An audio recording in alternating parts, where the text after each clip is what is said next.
Yeah. What is it, Steve? You were playing my interview. Oh, I see. Oh, you came in for kudos. I see. Okay, very good. All right. Well, here he is. I didn't realize. I want my praise. You want what? I want my praise. You want your praise. Okay. My praise for my good works. Okay. So Steve Grillo went over to interview Jonathan Harris, who is Dr. Smith. All right. What was Dr. Smith doing in town? He was at Television City. It was just promoting, I guess. Promoting what? It's that new restaurant that's across the street from Radio City. Lost in Space, a restaurant? No, it's called Television City. Oh, I guess see. that they have all old TV shows playing. Probably give him a couple $100 let him show up. Oh, boy. Right. The people that showed up were so scary. You could tell they haven't seen like the light of day. And Lost in Space fans? Whoa. Yeah. Whoa. I felt bad for him because they just quoted him. Whoa. Woe is me. Whoa, scary people at Television City. It was so scary. Steve's trying to get an acting career together. Yes. He's hit up every agent in town. Is that He's true? agent, yeah. Have you found one yet? No, but I've been freelancing with some people. I've been freelancing. Freelancing. Whoa. Do you have any? Do you take any acting lessons? No. I was speaking to a friend of mine who is in the business, and I was telling him about you, and they said, well, does he take any acting lessons or anything? Is he trying? Is he really serious about this? And I said, you know what? No. School is not my strong suit. Yeah, I don't think he is. And like everything he does half-assed. Yeah. He's really not into it. You want it if it can come easy to you. Sure. Like, why wouldn't you take some lessons? I mean, I can't afford them. Oh, that's not true. What do you mean that's not true? I don't believe it. Those classes are... How did you afford college? I paid it on a payment plan. Yeah, so there you go. They don't. Those acting schools don't have payment plans. Sure they do. How do you know they don't? Because I've known people that's gone. What? I known people that's boy. gone. I've known people that have gone to the classes, and it's usually I know people that's gone. money up front. Yes. And they speak as well as me. Scott the engineer is more motivated than you. And he's a There's turtle. not a cheap acting class anywhere. No. There's nobody. Not in this city. I mean, it's just like, hey, I'm going to be an actor. So my friend said to me, well, does he go to an acting class? Does he do anything? I said, no. Well, so it's sort of like a hobby. Mm-hmm. I said, yeah. How old are you now? Just turned 25. Yeah, 25. No career yet.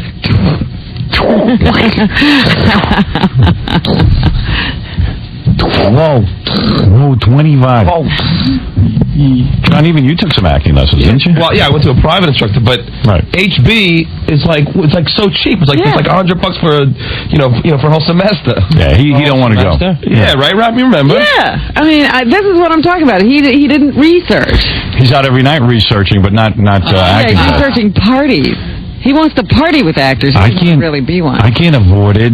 He figures if you party with actors, you must be able to act. Right. I'm hanging out with a lot of actors, and they don't seem any different than I am. I can't afford Jägermeister and acting lessons. So one has to go. Right. So I figured it's the acting. How can you network? I rub up against them. Yes. I feel their greatness. Well, you know that he dropped out of college, right? Right. I know. Never even Well, finished come on, that. that was a joke. But I how don't he's blame only him. got one semester to do when he graduates, and he drops out. I know why he dropped out. Because I think his final semester he had to like study a language, and so he freaked out and said, "I can't do it." that. Imagine you go through 6 years of college, you're one semester away from graduating, and you drop out. What does that tell you about yourself? What does that tell you about you, Steve? Loser. Right, painted all over you. What's that like? It's horrible. I mean, most losers don't know they're losers. Scott the engineer don't know it. And fight it. Well, I Stay just in tried. there. You know, he went through 6. He went through all those semesters. I know. Yeah, I mean, it's he just had one the semester he needs. longest college career of anyone. What a waste of money. And then dropped it. Do you write on your resume 6 years of college but no degree? Do you make it seem like you graduated on your resume? Just make it, pre-word it. Yeah. I mean, I sort of went to I pre-word it. Well, What do you mean you pre-word it? I just put Hunter College, and that's pretty much it. Right. Pre-word it, though? What does that mean? I'm up against the wall. I don't know what I'm saying right now. Like a true actor. That's what they need. People who are up against the wall and won't know what to say. Just start burbling out anything. Wouldn't it be cool, like on Letterman, if some guy was sitting there, he was being interviewed, and he just said something stupid, and he goes, I don't know what I'm saying. I'm nervous. I'm up against the wall. I'm up against the wall right I'm now. up against the wall. Yeah. Aren't you glad you came in for your special credit for your interview? Sure thing. Yeah. Sitting up there all perky. No, I just never get a guy who says, like, now I want to be an actor and doesn't Well, embrace wasn't it. like I just kind of fell into it. You know what I'm saying? Where? Well, Grandma Sylvia's. Like, I never thought of acting. I always wanted to fell into it. I did. I just, you know, it was like... Thrown at the bowling pins, right? Yeah, that was his job. See, that's what he means by falling into it. He fell into it. He got a commercial finally, and they picked him up and threw him into a bunch of bowling pins. Because he tells me, I got my first commercial. I was My like, greatest role. hey, maybe the guy's pretty good. Because, you know, it's not easy to get a commercial. Then I found out they needed a guy on rollerblades to be thrown into bowling pins. Yeah, and they didn't think anybody else would do it. No, he was the only guy they got. No legitimate actor. A lot of people came down on audition, and so they had to get thrown into bowling pins and Right at the wall. Not everybody had this skill. See how come it's so easy to get people to do a snuff film? They want to be an actor so bad they'll do anything. Yeah, anything to get in front of the camera. So what do I got to do? Get on my rollerblades and throw myself into those bowling bins? No problem. What's my motivation? How about a paycheck, you jackass? Okay. Okay. Today, a bowling pin. Tomorrow, a sugar bowl. What is the subtext? What is my true line? What am I dinging? You've taken acting lessons, right, Fred? Yeah. Yeah, I mean, 2 years. I mean, if you're interested in it, do it. Yeah. How much does it cost to take an acting lesson? I mean, it's been so long since I did it. It was like by 3 months or Ballpark me. I had a private one. Couple hundred I had a private one for like $50 a session. Right. You know, which is he could afford that. I know. He never even investigated, let me tell you. Take 10 lessons. I just... Invest $500. Who are you asking? Who was I asking? I just know people that have done it, and they've always said they've had to pay $300-400 a semester. Yeah, which they I were can't probably afford. in school. No, they weren't. They took $300-400 a semester? That's it? I thought you'd say $3 or $4 grand. You could afford that. Well, you know... You really don't have any motivation to take any acting lessons, let's be honest. Yeah, you don't want to. You don't want to be bothered. I'm a natural. It's very natural. It just would help you, man. I mean, if you're really going to try and make this your living. Well, it's just... I don't know what I want to do. I've been, like, you know, losing sleep over this. It's very... Of course. I mean, you're directionless. Yeah. I mean, sort of just like in limbo. You're like almost homeless.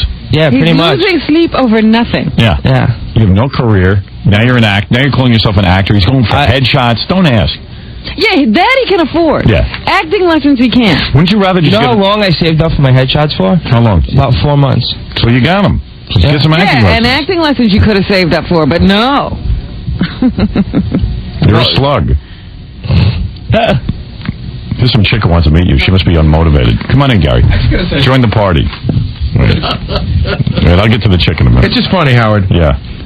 Now, Steve, I mean, if you took the money that you spend on pot and put it to acting classes, you could have gone, you know, 5 forever. times. Thank you. To tell you the truth, I don't know how much you think I smoke, but... A lot. You're wrong. You always have. I always have. You wonder why? Because it lasts me so long. I spend about... No, let me hear this. Let's turn that off for a second. Yeah? I spend about maybe $30 every 3 weeks. $30? So I don't believe that. That's the truth. But John says I'll buy an eighth, and it'll last me almost 3 weeks. You got great pot. But John says there's this class that even Gange was telling me there's this class that you pay $100 for like 6 months. Yeah, it's at HB. Yeah. That would Really? be 3 months without pot. Not even, it'd be on 9 weeks. Yeah. So stop pot for 9 weeks. Cold turkey. And go to the class. I mean, I don't. It just seems to me You know you're what? gonna. I will now. You know what? I just never even... I think See, don't we think about even it. had to find out this for him. Yeah, he's lazy. That's me. You don't show innovation. Even in getting my food, you don't innovate. And how long will he go to acting lessons before he can act? 25 years. And then he won't graduate. Right. Right. Almost. I won't finish. My professor says I'm doing good, but I have to study a language. Says I'm a natural. So why am I here? So why, this will at least give you a chance to get up in front of people and act. And see somebody else act, maybe. Yeah, and see how you do. And see how it's done. Practice auditioning, you know. Get involved with the acting community. I don't know. It just seems like... maybe But the thing is... Because someone said to me, oh, you want... Because I talk about you sometimes. I think maybe I can help you. But someone said to me, well, does he study? I go, study? Just throw me in front of the camera. Once study. Yeah, you just want a job. But You want to be John Stamos. No, he wants to be a star right away. Right. Why don't you go on the WB? They seem to take anybody. I would. Go right 2 there. seconds.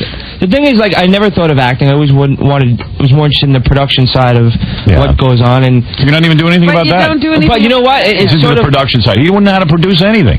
But not even that. He knows how to ring a bell. PA and stuff. He knows how to ring a bell. He worked on my movie for 4 months.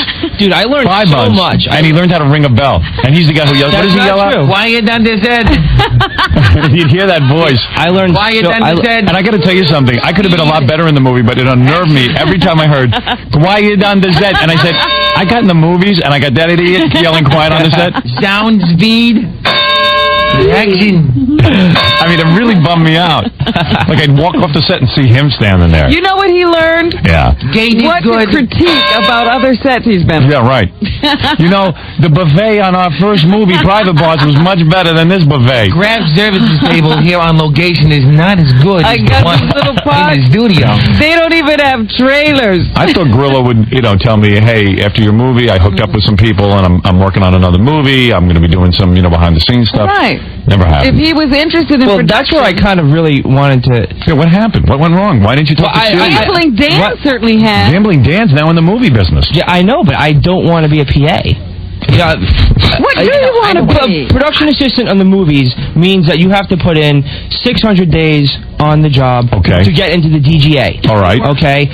And I just don't. I don't want to. I don't want to invest 3 months of my life working 6 days a week, 14 hours a day, getting $100 a day. It's not what I'm. What are you doing here? You're getting $0 a day, 24 hours a day. I know, but I would PA in a movie. It's just. Do I want to leave this to PA in a movie? I don't know. You're busy getting me breakfast. This is glamour. I know, but But I also get ad time. Yeah, it's a lot better to go out and say you're on the Howard Stern show. Yeah, I get you. I'm Steve Grillo. There's some chick who digs you. I don't know. I don't get him, man. I don't know what the game plan is, but listen. I'm just as confused as you are, believe me. No, I'm clear. No, he means about himself. Oh. Yeah. No, I think you're more confused. Joni, you're on the air. Hello. Yes. Hi. Well, I've seen your entertainment show, Yes. and I thought Steve Grillo was attractive. We like him. Well, thank you very much. You think he's an attractive man? Yes. And you would like to hook up with him? Yes, if possible. This show is like Grillo's heroin. He's like addicted to it. Can't get off it. Can't get off on his back. It is. It's a curse. Do I actually want to invest time in developing a career, or do I want to go here? Right. I don't know what to do with her. Yeah, Angie. Yeah, hi. What's up? I have a part for Gorilla. He can try out, though. He has to try out. You have a part for him? Yeah. What do you do? It's a new play to begin soon, Weekend of Death. And we have an audition tonight at West 42nd Street, the Roth Theater, between 10th and 11th Avenue. Was it an off-Broadway thing? Yeah. So if he's already in some off-Broadway thing, Grandma Sylvia's And funeral. besides all that, Gorilla doesn't want to spend a lot of time on your production. No. How long is the play? He doesn't really want to audition. No, I would love to audition. If it's a 5-minute play, I'll do it. Well, he's missing that because this is a good one, and I have a good part if he wants to try out. I absolutely would. It'll be 6 to 10 tonight, though. It's the last time for auditioning. Well, John, could you get that information for me? Well, Look at, he's already got secretary. No, I would. You want to put her on hold, get her number or something? I'll call her back. Wait, so where does he have to show up tonight? Well, now everybody will be there. So what? 2nd Street, Roth Theater. Say again? We're putting it on the Producers Club, but we're going to have auditions in the Roth Theater, West 42nd Street. The Raw Theater? Right. I'll go over there and get a job. I will. All right. Okay? Thank you. I have a part for him. All right. Okay. What's the part? He's supposed to be a surgeon, but... Surgeon? He comes across as a regular guy. Okay. Well, he can do that. That's me. I know he'll be... You should audition here. Why don't you come here and let him audition for you? Stack the ball. Right on the air. Well, I could do that, but... Hello, I'm a doctor, but I'm a regular guy. My hair is falling out into your chest. Yeah. Excuse me, I can't operate on you because all my hair falls out during the operation and it's unsanitary. Yeah, it's a good murder mystery. He'll be... I think he'll be good for the part. He's got to try out, though. No problem. If he wants to come tonight at the last... All right, thank you. You're welcome.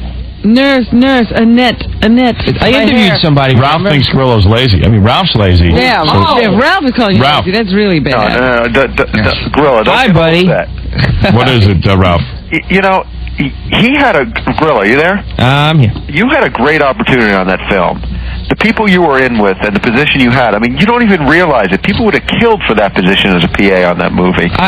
Ralph, I really done movie after movie with those people. You know what, Ralph? That's how you move along in that But Ralph, if you want to, like, say, be in hair, why would you go and do, like, shoes? You know what I'm saying? Like, I don't. Doesn't make. It's all tied into one thing. If you're on a movie set, I mean, if you're a PA, that's your first experience. I mean, they can't. What do you want to be in the movie? Well, PA's goal, is to get into the DGA. Okay. I don't want to, like. That's not what do you want to do? Yeah, but I don't know. You got to be realistic. You just don't say I want to be in the DGA. I mean, how do you get there? I mean, Ralph is making sense. But you know, he really doesn't want to do anything. By the way, Ralph's in bed right now. Yes. Ralph only works for me and picks up my clothes once a week, and the rest of the week. You pay him to be your friend. I know. Yeah, I basically have a paid friend. He's my bitch. He's a gigolo. Yeah, he is a gigolo, and I'm his queen. Oh, that really pisses me off. I'm his sugar daddy. I'm sure I'm going to be supporting Ralph the rest of his life. Yeah, I know that I've got that monkey on my back. You know what Ralph is going to be? What? You know how there's all these people walking around now with Princess Di. You know, there's the guy who's shredding her papers. Right. And there's the guy who has her That's Ralph. tapes. He's the guy. He holds my nuts with a spoon all day. That's his job. He warms it up. Oh yeah. You're right. Dude, I got a tape for you to see, man. Man. The Pamela Anderson. Holy mackerel. Oh, you'll love it. What Pamela? What are you talking about? We got some guy sent us this tape that supposedly was the tape that was stolen. All it is Tommy Lee doing Pamela Anderson. Oh, really? Yeah. It's like a porno. Did you see it? Yeah. I saw the whole The thing. sexiest goddamn And thing I I ever gotta saw. give it to her. She's a little girl. She handles all that. Wait. Can you see it? I mean, Oh yeah. Oh Everything. yeah. Oh, yeah. Oh yeah, baby. Yeah, baby. Pamela Anderson is the sexiest woman on the planet, man. She's real dirty, right? Especially Oh, is when she dirty. she's being done by somebody and she's holding a video camera. But Pam's coming in a couple of weeks. Tommy and Pam really are in love with themselves. Yes. Because all they do is walk around with a video camera all day, especially Tommy. Taping. And they tape each other making love, walking around. I have a friend like that. And Pam's in like bathing suits, and then like They're she's never dressed. She's at home taking a bath. Tommy comes right in with the camera. He's naked.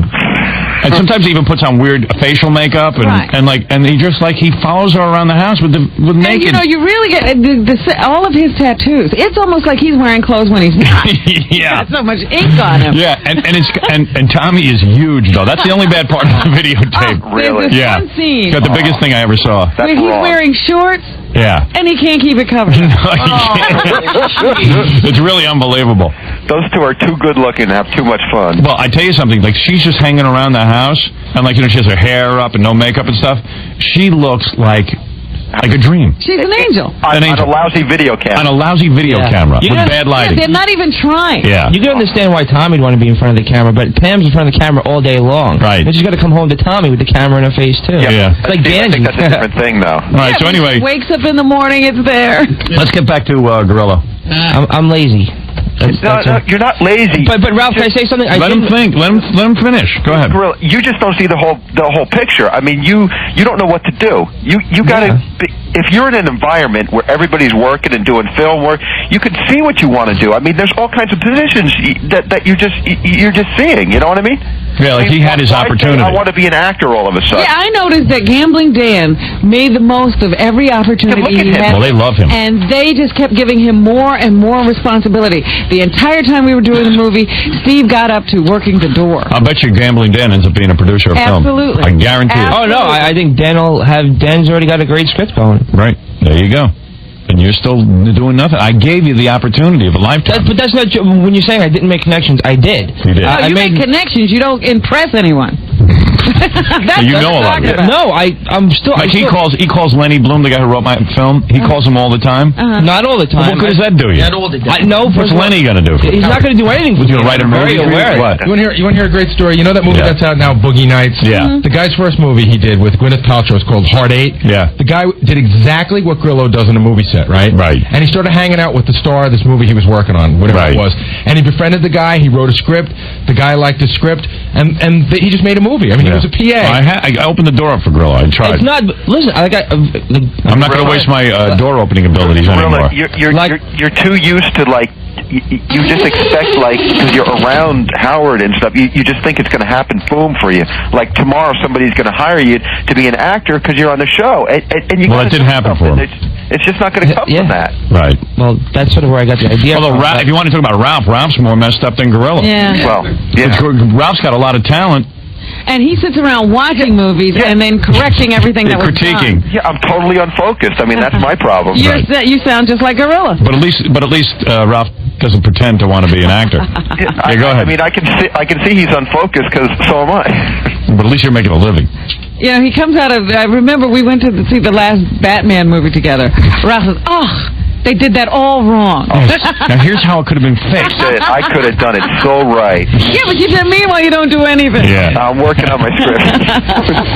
Larry, go ahead. Yeah, Howard? Yeah. This Steve Grillo guy, why do you keep him on? I don't mind him. I like him.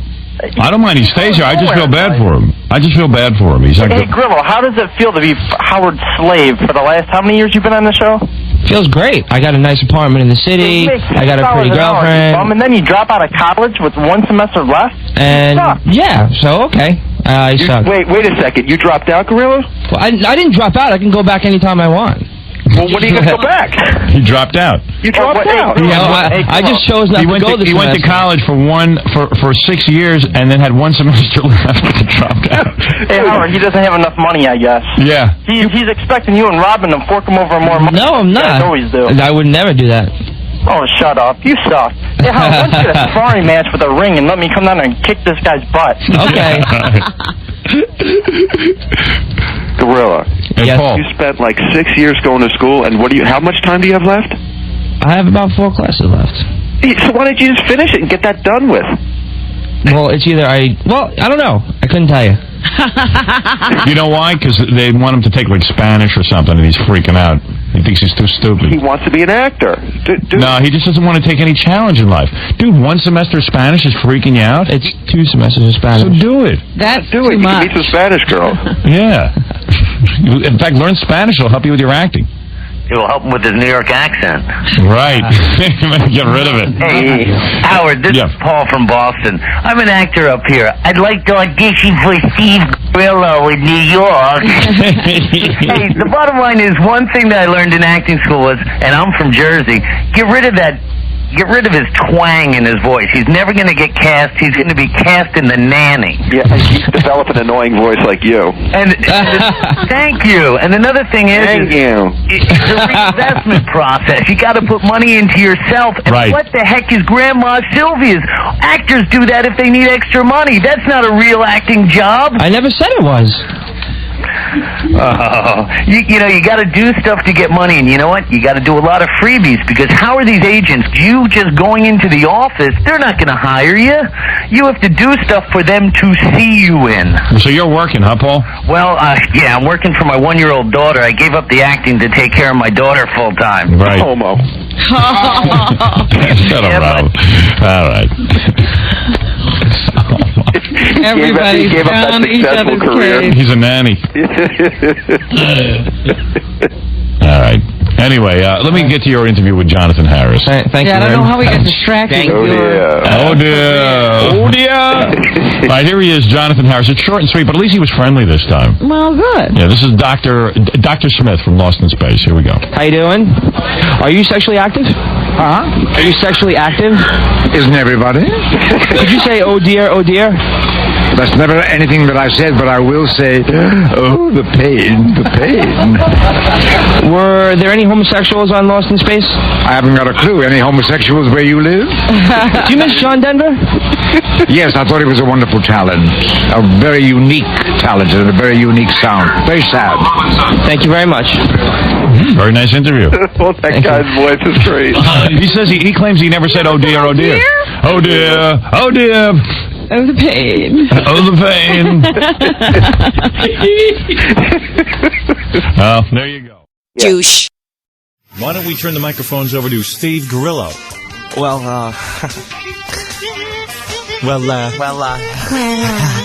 I'm even waiting for Fred to do it now. My girlfriend heard the commercial, and then we went food shopping, and I said she's like she's a huge ice cream fan.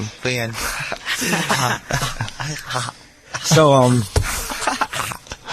Yeah, go ahead. Let him finish the So, story. Yeah. no, so we went food shopping, and I said, you know, she's like big ice cream fan. I said, yo, let's try this. She goes, I hate that fat-free ice cream. I said, what did she say? She doesn't like. Yo. She said, yo, I hate that ice cream. She said she doesn't like fat-free ice cream. She likes regular ice cream. I said, just try it. She goes, I don't want to. I said, just buy it. Right. So we bought it. She brought it home, and she was flipping that. She loved it. She loved it. It was outrageous. Was she flipping? Flipping, just did backflips. So what'd you say to her? Yo. Like a monkey. I said, yo, I told you. Yo. Say, yo. I told you. Ha ha. Ha. She was flipping. Ha ha. Ha ha. Yo. She's like big ice cream fan. Big ice cream. Ice cream.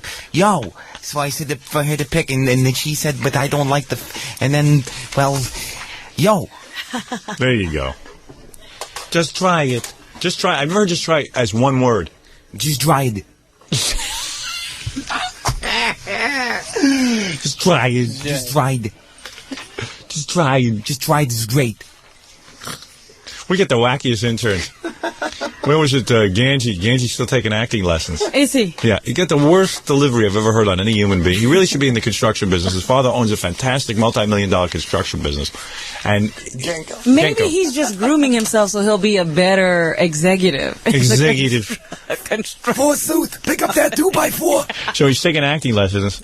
He hasn't come in and acted for us for a while now. Oh, yeah. We should be able to see some progress now, don't you think? Yeah. He's taking speech lessons and acting lessons. The other day they had him acting like a piece of bacon. Did they really? And he tried to eat himself. I heard he had a major audition with a major director. Oh yeah, but he won't reveal it. Well, he's going to reveal it. Oh, here he is. Major audition? Did you have that audition yet, Gange? Yeah. How'd it go? Tell how it you auditioned for. Well, I went down and tried out for an extra in the new Spike Lee movie. Oh yeah. Brooklyn. So did you get picked? Well, what you do is you go there with a picture Yeah. and you wait on a long line of mostly black people. So you were applying to be a black extra? yeah, exactly. He can play any role, Howard. Yeah, because then you'd be really good. And what is the line you had to read? Nothing. You don't have to read anything. You wait on a long line. You go in with a picture and you fill out a piece of paper. Right. And does anybody talk to you? Yeah, one guy. He says, you know, when they're going to start filming and what they're looking for, and then basically you leave. That's it. Right. And then the Hey, picture, good for you. That's good So acting. we're waiting to see, huh? Yeah. That's right. See if I get Here's it. Gange's role. You know what? Gange's going to read in the paper that the film's finished. Yeah. That's how we'll get notified. He'll go see it. Well, that's a comfortable audition. A line of hungry black people looking at a full, fat whitey. Big fat white man.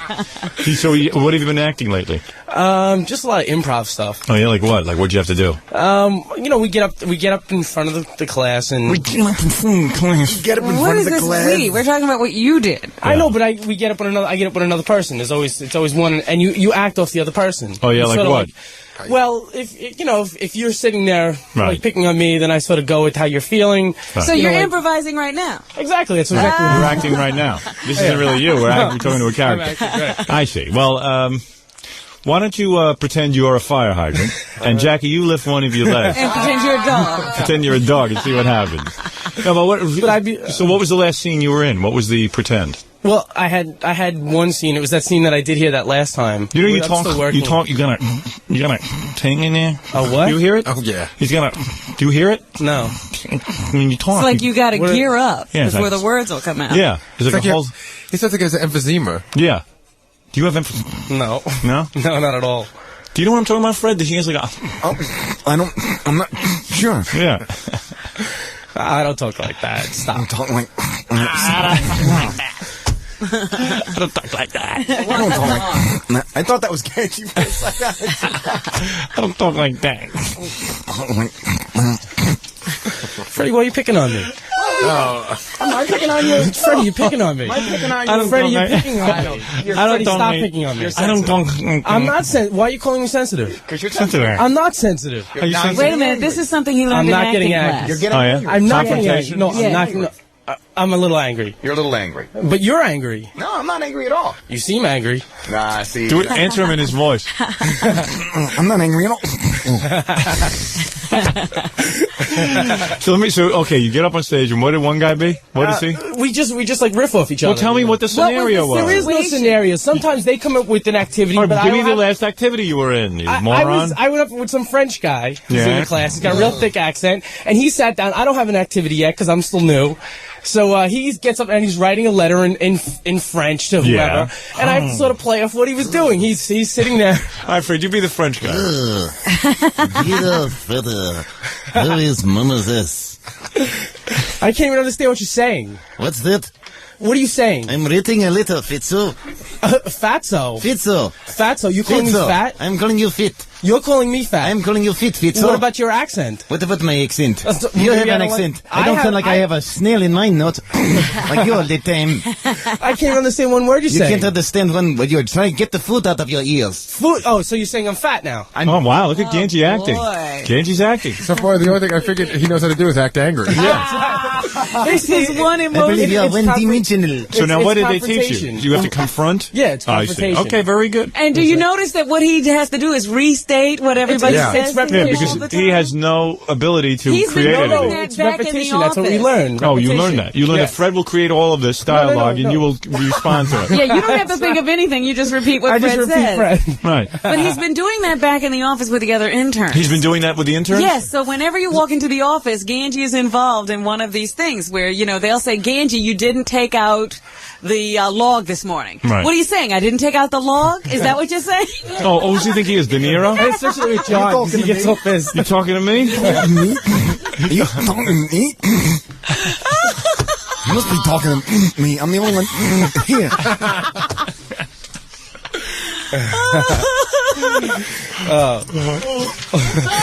All that money for voice lessons is really working out. Yeah, you're doing great. All right, very good, Gange. You're very original. Oh, yeah. You have a very unusual method of action. Oh, that's it. He's confronting. Oh, yes. Everyone at every point in the day. Yeah. It's like a seal. Does your acting teacher ever throw you a fish? Get out of here now. I got to do the news. She says I'm very good. All right.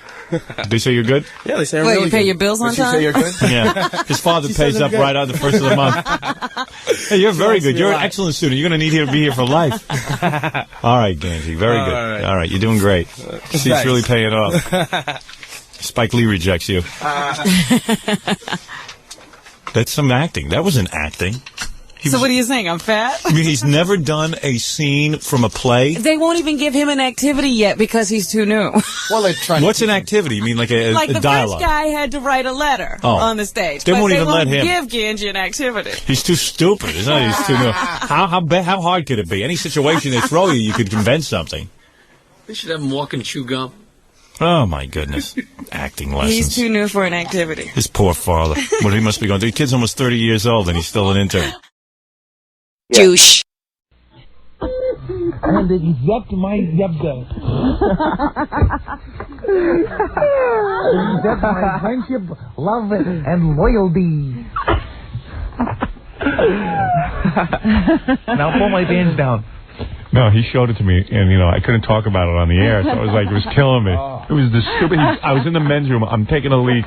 I turned to this, gorilla and said, "Excuse me, Howard?" I go, "What is it?" Man. I went out, I did something. I got the tattoo. I go, "Oh, let me see it." He starts pulling his pants off. Look at this. Look at this. I thought he was going to show me his nuts. I don't know what he's going to show me. And then he pulls his underpants to the side, and he starts showing me this whole green globby mess. I don't think it infects I can't remember what the clatter is. What color is the clatter? The clatter is like yellow or something. It's green and yellow. No. Oh, what was it? What is the clatter? The heart's red and the crown's yellow. I just remember that big green. That big green glob. And whoever did it, it doesn't even look like a lucky four-leaf clover. It looks like a green square glob. Looks like a big canker sore. Leprosy. Don't mind it. So he pulls his underpants to the side and he goes, "What do you think?" And I'm like looking at it. I'm like, "Oh, man." I go, "This is the dumbest place to put a tattoo." I go, "Well, why'd you put it there?" "Well, because I didn't, because I wanted to try it out on my mother."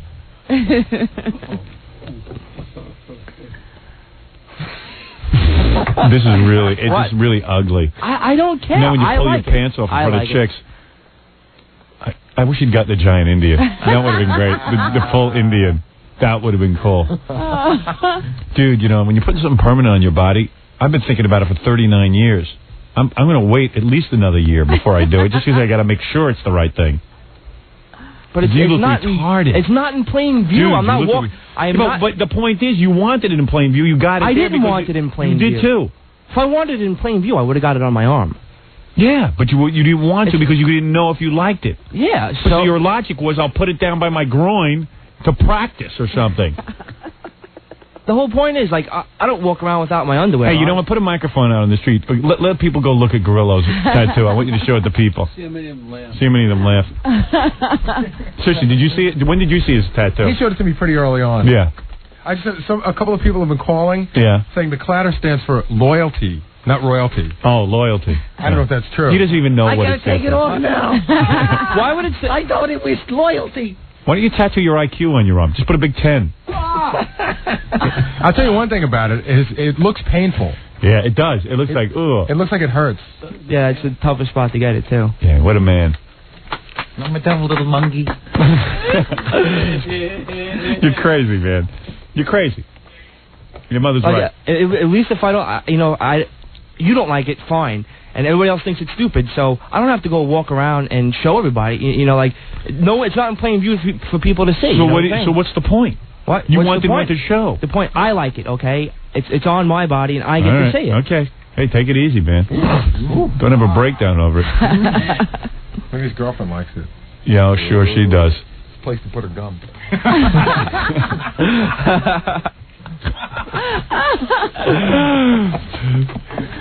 You're a dope, you know that?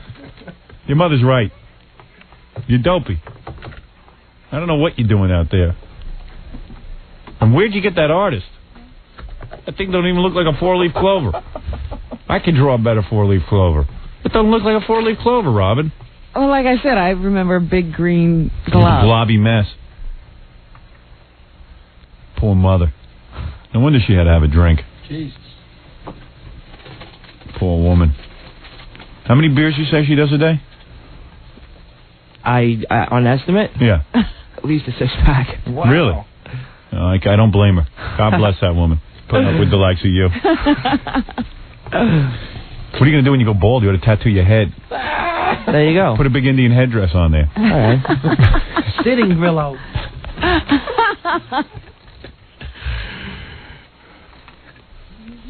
I like you. That's why I take an interest in you. Otherwise, Okay, usually no, I ignore all right, most I people. value your opinion. Usually I ignore the interns. You I like. That's why I take an interest, but you're dopey. Jesus Christ, look at that thing. A big gloppy mess. I want a tattoo, so I put it on my groin because I want to try it out. I didn't know if I liked it. I created this design myself. He was bragging to me back in the office. No, I created it myself. I didn't create anything. I created it. I told the guy, I make my ring and make a four-leaf clover because it reminds me of my Irish heritage. Yes. Meanwhile, his name's Grillo. It's an Italian name. Yeah. My Irish heritage. Mick Grillo. McGrillo. Or O'Grillo. O'Grillo. Steve O'Grillo. My Irish heritage. My Irish heritage. Irish heritage. Would have been cool even if you just had like sort of life sucks. Just what? Well, if you're interested, we have 2 different people who called up and said they want to help him remove it. One guy says he's a laser surgeon who's been on Geraldo and it'll cost $1,400. And another guy says he just learned it in the Navy. He rubbed table salt on it. It brings the ink to the surface and it goes away. Really? Get out of here. He swears it worked. Really? Get some salt. Hey, you need some salt, man. No, man. $1,400 or table salt. Yeah. You want to get in touch with your Irish connections? You want to do that? I didn't say in touch. You want to get in touch? Go make my potato. That's Irish. Go ahead. It's made. It's made? Yeah. All right, go bring it to me. I'm hungry. All right. All right, very good. Fucking got a tattoo without me. A dope. I told him, just hang on. I'll supervise. He couldn't wait. He had to have Had to it. go put something stupid on himself. My gladder. If it was My what? My gladder. If it was in plain view, I would maybe gladder. What's a gladder? My gladder. It's on my groin. Oh. I don't know what he's talking about He's either. talking about the ring. He's saying clada. Oh, cladder. Cladder. Cladder. Glad. It's a cladder. Did you ever hear of a cladder? It's something a fireman goes up. Someone once turned him on to a cladder, and now he's like, he thinks the whole world knows what that is. My mother bought it for me, okay? It's a great idea. Put my ring on my groin. Can you copy this and put it on near my penis, my meanest? His mother got it for him, so he rewarded her by getting a tattoo against her wishes. Ma, look. Look. Aren't you proud? It's something to hate. It means loyalty. Or is it royalty? You don't even know what it means. I forget. Royalty. It has a crown. It means loyalty, they said. All right, listen, good. When are you going to get the next one? I don't know, when I think of something I really like. I thought you had thought of something you really liked, and you go to the tattoo parlor and you totally changed it. I was never really sure what I wanted. I saw things in magazines that I really liked, but he told me 2 weeks before this. Yeah. I saw the thing I really want. And what was it? I don't know. He never showed it to me, but it was something Indian. Yeah. Big giant Indian. Where are we going to put the big giant Indian? On your groin? No, on your back? I don't know. That'd be cool. You pull down your pants, there's a big giant Indian there. There's another man there. Explain that. Don't want What? me, maybe you want On my him. bud. Put a giant Indian on my bud. That's right. All right, go ahead, get in touch with your Irish heritage.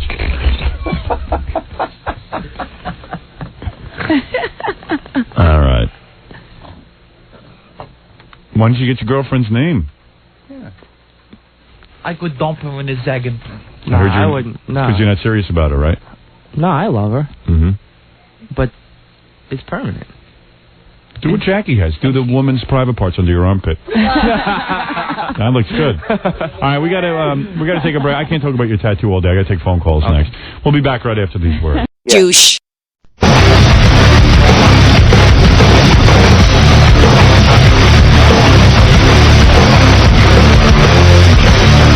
Hey, by the way, here's Gorilla, our intern, the one that Fred does the great impression of. Now, Gorilla, Fred, do your impression just so. I'm going to do some political analysis of the Bill Clinton speech. Is that right? Is that what you're going to do for us? Yeah. Have you been working on it? Yes, I have. You've been working on the political speech? Since 5 o'clock this morning. Since 5 o'clock this morning. Boy, this must be some analysis. You're going to analyze every word, I suppose. That's what I'm afraid of. You know what I'm thinking of doing? First of all, what did you make notes? Yeah. Did you close the book? Oh, man. No, close the book. I know. You only some listened things to it that I for need 5 to look hours. You listened to it or no? Close the book. I didn't listen to it for 5 hours. Take the book away. Close it. Give me the book. Look at the notes. I can't. There's no way. I have to. I don't know what clips You're going to tell me. You're going to give me your analysis of this speech. That's what I want. I'll play some clips. You'll tell me what Clinton's talking about. All right. Any observations about Clinton's speech last night you want to make? Generally, that there was 11 minutes and 8 seconds of applause. There were 7 standing ovations. Gore is going bald, and Sierra Coop has some cookie eyes. That's as far as... There you go. That's your observation. Right now. He's trying to be funny. And as soon as he tries to be funny, that's it. We're in trouble. You know, I was thinking of taking away his clips that he pulled and playing your clips and see if he can analyze that. I just screw him up totally. Now, which is your clips? Is this yours? No. Where is yours? Is I gave you mine on cart. Those are yours right 7. here? There should be 7 of them. 7 clips? Yeah. All right, I'll assume that these are yours. Do these look like yours? They would say Clinton, wouldn't they? That's it. I can't tell the difference between your clips and his. I didn't give you any Clintons. Oh, you didn't? No. Oh, good, okay. I figured Gorilla was going to analyze the president's speech. All right, Gorilla. Now, go ahead. You want to set this up in any way? The first clip get rid of the piece of paper. I don't... What? The first clip is like his introduction speech before he got into the meat. It's basically him talking about what's wrong with the healthcare system. All right, he's going to tell you what's wrong with the present healthcare system. Broken. And what is the overall point of his speech? Why do we want national health care? He gave 6 categories on what's wrong with what the new plan would do. Okay, there's security, responsibility, quality, savings. It's all grouped together in 6 points on how. He spent 5 hours studying this. I know he doesn't understand a word No, of it. I pretty much do. Mm-hmm. Okay, so he gave 6 points on what the new healthcare system is going to be. All right, here we go. So here is what is wrong with the present health system. Okay, here we go. This healthcare system of ours is badly broken, and it is time to fix it. Now, how is it broken?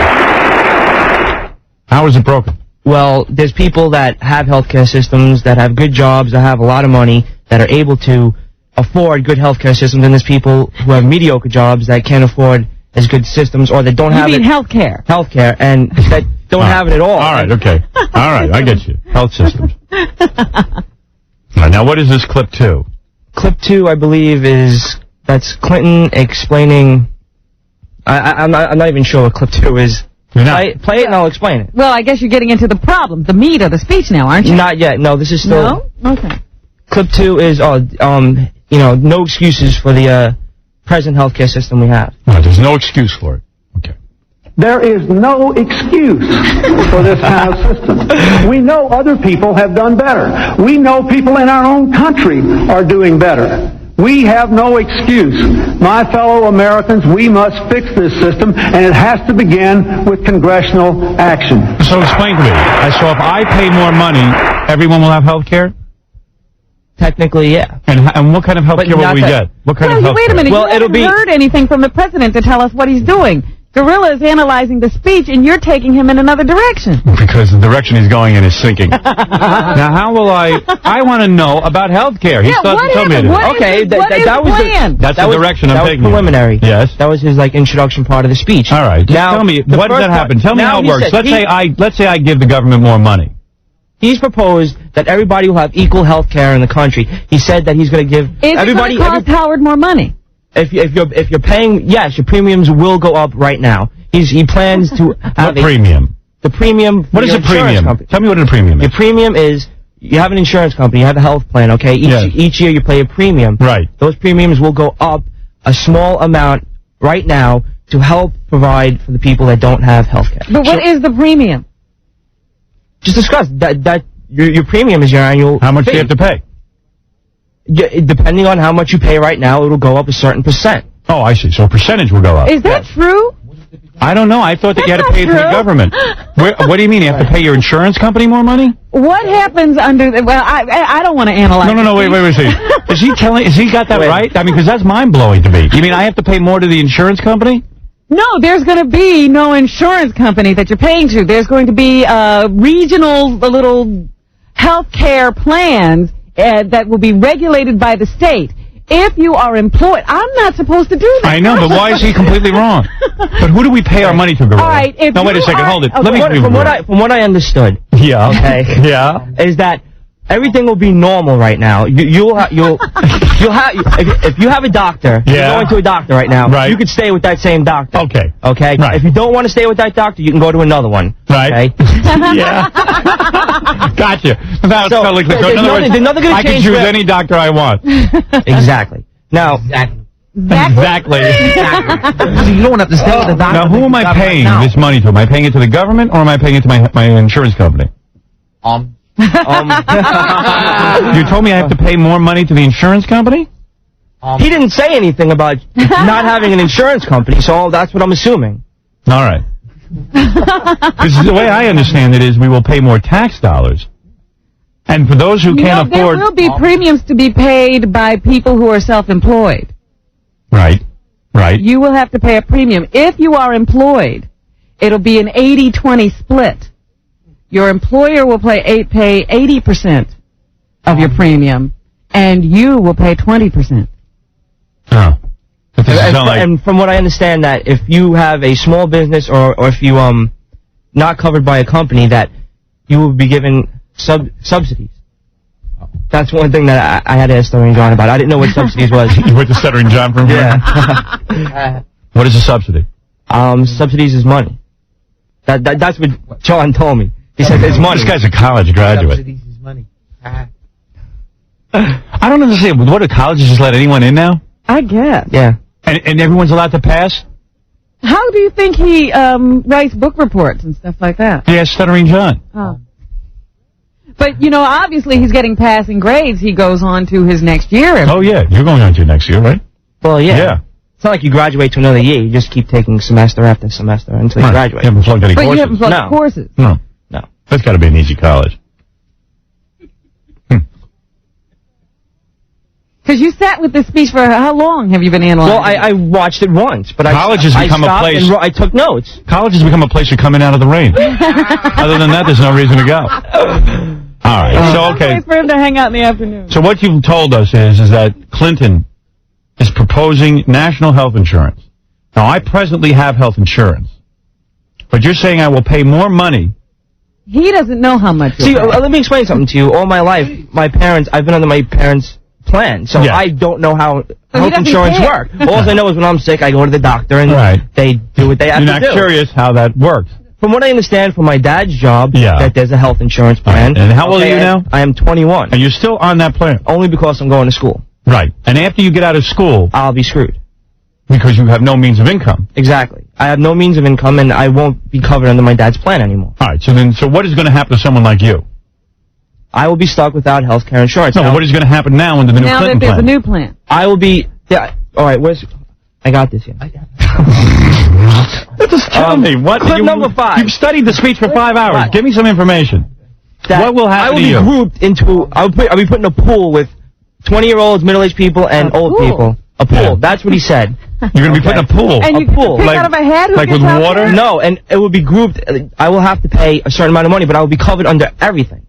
You will? From what I understand. All right, yes. You'll be covered. Yes. All right, you'll be in a pool. A pool with grouped into, but according to Clinton, that I will have to pay now, but I will be like, it would be better for me when I get older because then I'll be taken care of totally.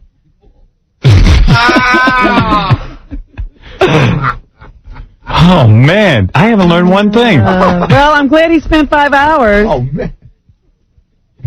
So you go in a pool with all these old guys. Swim around. No, you go into this pool, and you pay money. He didn't give a certain amount, but I'll have to pay. But you won't be totally covered. No, according to him, I will be. Oh, you will be totally covered. And you will be better covered when you're older. Yeah, that I won't have to be paying all this money, or any money that I have to be paying when I'm this old. And according to him, when I'm older, like with Medicare, you understand? I took a crash course on. Sure did. It really shouldn't be that difficult, should it? To understand what somebody says. The president was took away my notes. I took away his notes. That's the problem. Yeah. He had notes. You want to give him his notes, Howard? You know he won't be any better. How do you take a test? You don't get notes. Give him his notes. I don't think it's going to make it. All right, give him his notes. Maybe it'll help him. All right. Now. You want to go on to the next clip? No, I want you to explain to me what's going to happen to someone like you.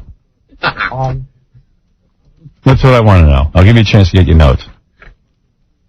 In other words, the average guy sitting in his car is confused by the health plan. You're here to discuss it, and you've analyzed the speech for 5 hours. Tell me what is going to happen. Tell him what he's going to do. You took notes? Yeah. What did you write down? That Clinton broke the whole thing down to 6 parts: security, simplicity, savings, choice, quality, and responsibility. Okay? Now, under security, those who don't have health care plan will be under it, and people who have health care won't lose it, okay? People will be given a health care card. It's just like a credit card. It will be used in That's with the notes. What? That's with the notes. Yeah. All right, so I'll have health care, but I already have health care. Exactly. But someone like you who doesn't have health care will get a card. You will get a card also. I'm going to have a card also? It'll be like a universal card. We'll all have a card. Yeah. That's okay. Right. Okay. Right. You use when you go. Right. I guess for whatever reason you go to the doctor will be. All right, so you'll probably go to a crummy doctor who just takes like health cards. You can go to any doctor you want. You can go to any doctor you want. And he has the whole thing. It doesn't matter if it's true. This is the way you heard it. Okay. It's not true? No. Doctors, no, there'll be 3 levels of care that you can apply for. Like a guy like him, he's going to still He's going to get the lowest amount of care. Right. He will have a limited number of doctors he can go to. Right, like junky foreign doctors. Right, whatever there is available. From what I understood is that people who already have the Hold on a second. Here we go with we already heard you say that. Yeah, no. Tell me healthcare companies will be given like a report card that you can check out before you go to the doctor. That's it. See, nobody understands it. Oh man. Girl, you're not helping There'll be report cards on health plans. Gorilla's going to go to a veterinarian. I have something in my bowl. No, my hand. I have no income. I have no money. And I'm going bald. Just he wants to know if minoxidil is covered. That's My minoxidil treatment. How's your hair, man? I see you wearing the hat thing every day now. Not every day. I don't know. It's getting pretty thin. Yeah, it is. Yeah. Take your hat off. Let's see. Oh, boy. Oh man. Ooh. What? Hardly any left. No, it's almost all gone, man. There's plenty there. Dude. Plenty there. Oh. I'll give you another year. You'll be completely bald. I'll take it. It's true. All right, go ahead. Is minoxidil covered? Do you know? No, it's not. It's not really? The president didn't mention that? Then what good is national health insurance? All right, so in other words, all taxpayers will pay who? Will they pay their health company or will they pay the federal government? From what I understood, that nothing will change. You just have an increase in your annual amount. That's who will I pay? Who are you paying now? I'm asking you, who will I pay? In other words, who will bill me for all of these additional services that I'm providing to other people?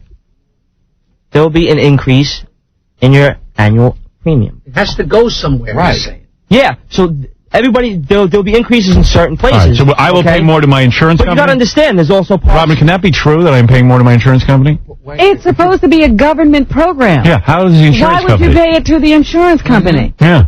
I don't know. I don't know where he's getting this information from. Don't ask me. I'm learning from him. He watched the speech.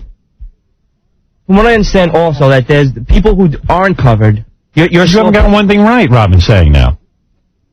She's saying you haven't gotten one thing right. His interpretation hasn't been right when he sits down and just says what he heard the president say, but when you ask him to explain it, he's not sure. If you're paying money to your insurance company, how's the government helping at all? Yeah, that's a good question, Grillo. How is that? It is a good question, Robin. I'm not analyzing the president's speech. I did the rest of the nerds. Like all right, so I'm going to call that I'm going to say we've analyzed the speech now. Does anybody understand anything? No. Did anybody get any information? Anybody have any more questions for Grillo? You're like retarded. Do you know the specifics of the program at all? The only thing we've learned is he's getting bald. And that minoxidil isn't covered. What a drag. Oh, boy. You learned nothing. You watched it for 5 hours of speech and you learned nothing. I didn't learn nothing. Right. What have you learned? Tell us in You didn't learn anything. That Clinton's broken it down to where everybody will be able to be covered under a national health care insurance plan. Okay, go ahead. That I follow. Yes. Okay. All right, that's clear. He broke it down to the point where people who no longer be covered will have the same ability to go to the doctors anybody who previously is covered right now. And how do it work? Oh man.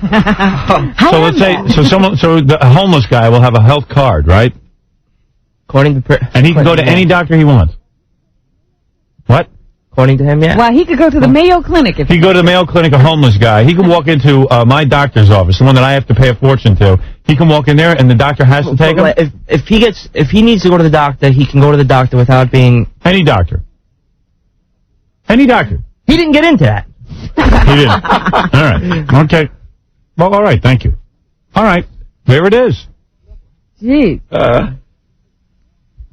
Gary breaks his arm on the street. Walk me through what's going to happen. Gary breaks his arm in the street. He has his health care card on him. Yes. Okay. So. How did he get it? He got it to tie him up again. Did he get it from the government or from his private thing? All right, forget it. He doesn't know a thing. Let's face it. The point is that he doesn't understand any of this. Any better from President Clinton's speech. I understand what he wants. His basic idea. We know he wants national health coverage. Yeah. All right. Thank you. Thanks for the analysis. You did a good job. What are you mad at me for? Who's mad at you? All right, we're going to take a break, and then we'll do the rest of the news when we get back. 3 fans of the Howard Stern Show went into the woods and never came back. This is their story. Oh, Jesus. There's something in the woods. Oh, my God. I'm so scared. Oh, my God. Like big horse teeth. Oh, my God. Monster creature from the jungle. Oh, my God. I can smell them. I can smell them. The Baba Booey Tooth Project. Fear has a new name. Fixed. Coming soon to the Howard Stern Show. Douche. Douche. Some great in terms of gorgeous people. It just worked out that way. They were all What qualified. are you talking about? Christine, I find very attractive. That's Scott's intern. Yeah. And Tracy. And Ileana. Sandy. Very nice group. What a pack. What a pack of gals. hardworking, All young hardworking women gals, but always fun to look at. who want to be taken seriously, You bet. and who I find most of the time listening to Gorilla crying about his terrible schedule. Yeah. You know, I always go back to, I know the interns work hard, but it seems like when I go back there, they're all sitting and talking to Gorilla. Yeah.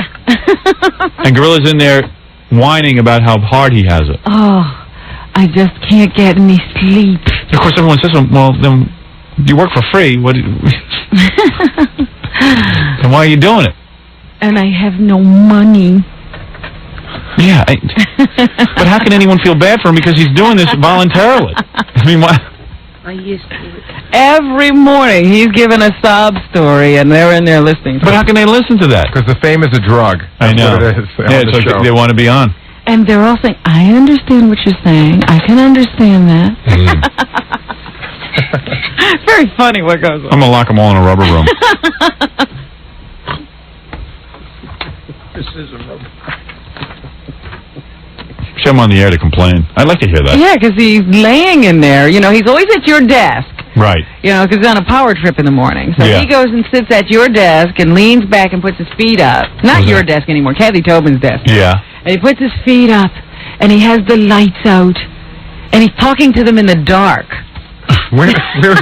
When does this go on? This goes on just before you get here. Oh, really? Yes, this is what I come into every morning. And who's he talking to? Isn't he the only one in here? Christine is sitting there, and he's saying, oh, I'm so tired. Yeah, because he's hoping she's going to get it on with him. And, you know, it's just I need so someone to relax me. hard. And I don't know how I'm going to get through the day. So are you going to go to your classes? Oh, I guess I'll go to this one or that one. But I really got to get some sleep.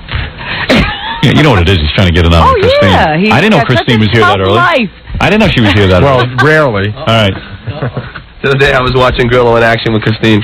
Yeah. Like, You know what that is. He's just trying to get it on with her. oh, no. Get her in a dark room. This is a great one. He's like, yo, I know the best place for wings. You gotta come with me. It's the best wings you'll ever eat. Yeah, he's trying. Dude, why don't you give up on her? She's never going to go for you, you jackass. See, now he vehemently denies that he wants her, which only makes it positive that he does. But you're still trying. You want her so bad, dude. You never do that with guys sitting there and ask them to go get wings with you, and you sit there in the dark and start moaning. So tell me, why do you do it with her? I've been your boss for 5 years. You ever invite me for wings? You ever want to go? Why do you? I don't know. You never asked. So what? I go out- I- when why I do you was deny young- you want her so bad? I like hanging out with her. What's the big deal? Yeah, because you're in love with her. No, I'm not. She's a guy. I'm not in What's love wrong with being in love with her? She's gorgeous. I'm not. She's very pretty, but I'm not in love with her. She's in a day. I don't go by thinking about her. Then that's you, but I like hanging out with her. She's fun to hang out I with. want to hang out with her. But if she doesn't like you, how could she be fun to hang out with? She is. She's a fun person to hang out with. In spite of the fact No that one else is that much fun. Like John isn't as much fun as her. Well, yeah, John is. But John has his own thing. Oh, and doesn't Christine have her own thing? And Christine's closer to my age. He wants that thing. Oh, you mean John's too old for you? No, John. She has a couple of. Why do you gotta do this to me? Why do you gotta do this? What do you mean? Why do we have to do anything? You sit back there and you hold court with Christine. No one else. I go in there. I'm waiting for you to call. Yeah. Okay. So I get all my duties done that I have to do. You're a blues. Okay. Yeah. My duties. I get all my duties. What are your done. duties?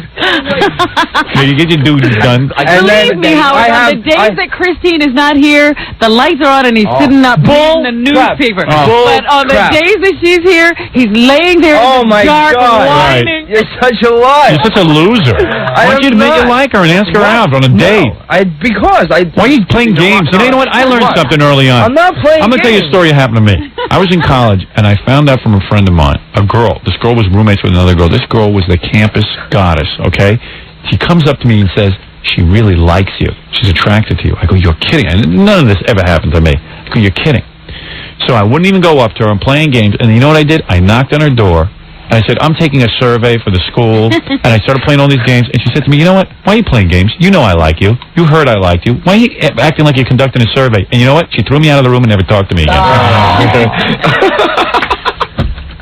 So that's what a loser you are. I'm not a loser. I honestly. Why don't you make you love her? I don't love her. He's trying to become friends with her. Go out a few times, and then maybe. Yeah, so maybe she's so drunk that she'll have sex with her. She goofs on him like crazy behind his back. I know. But they have gone out. Together. Yeah, she'll go out. I mean, she'll go out and let him. Relief. Yeah, he's the court jester. He's a mascot. Right. Dude, get it together, man. Just tell her you love her. I don't love her. That's the way you do it. So I got my wife. I said, I love you. You can't lie.